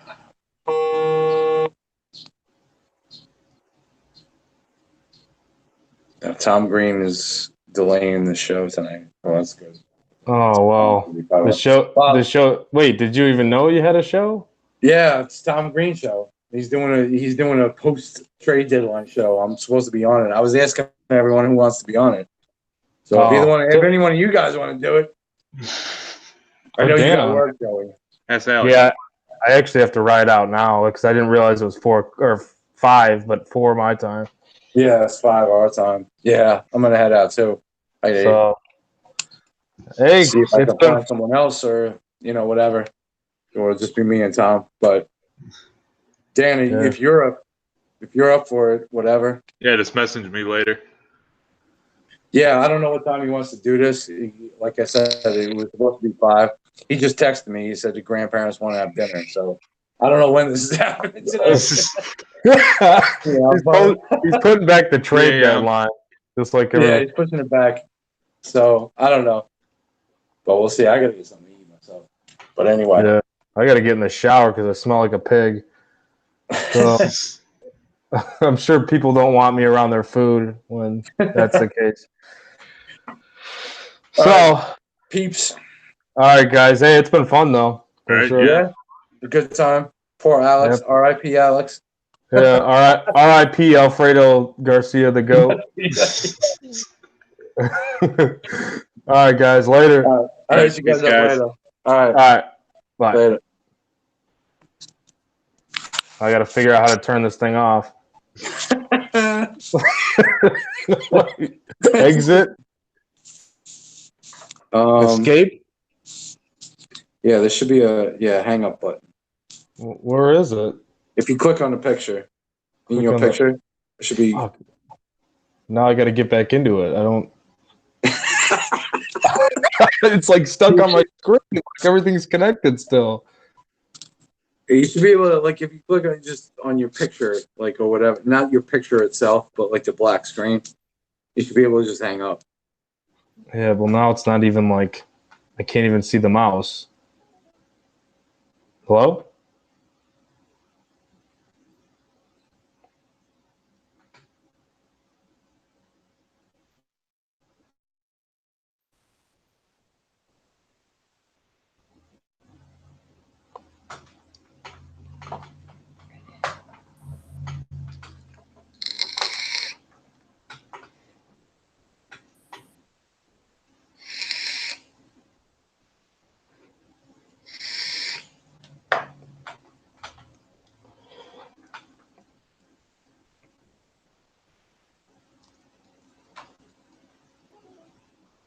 Hello?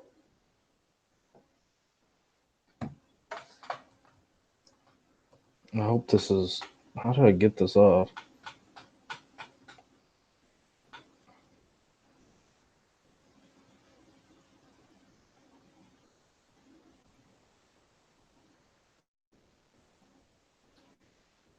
Hello?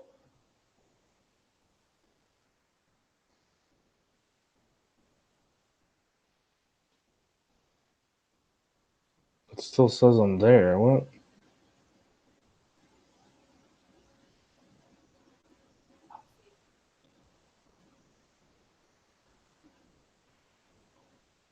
What the fuck?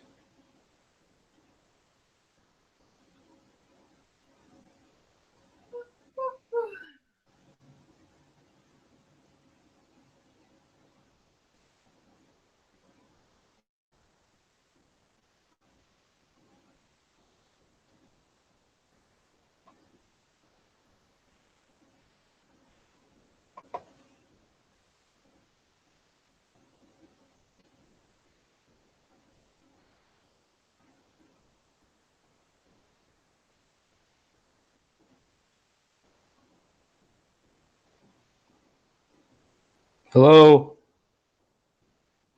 Dude, how the fuck do I hang out?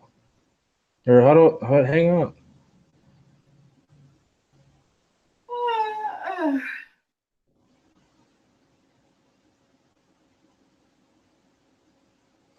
Who's that yawning?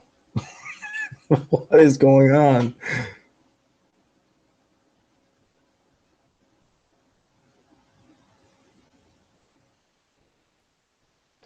Jesus Christ.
Hello? Hello?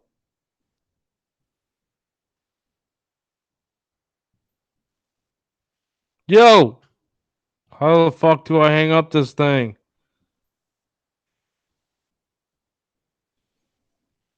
Ugh.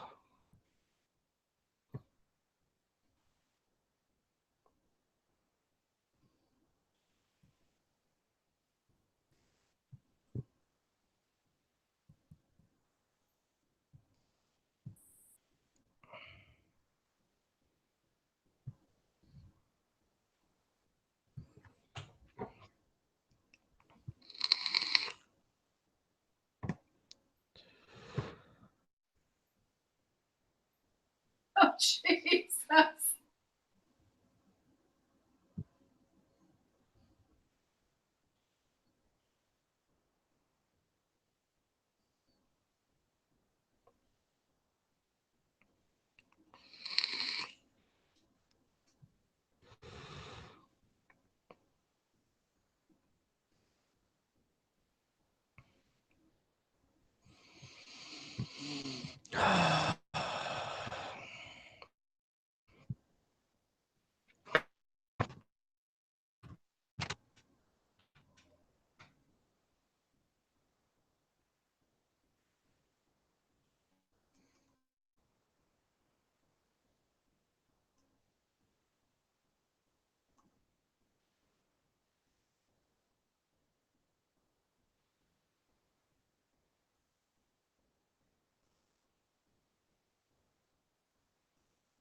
Jeez.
What's his name gave up a home run, and then they put Chapman in, and he walked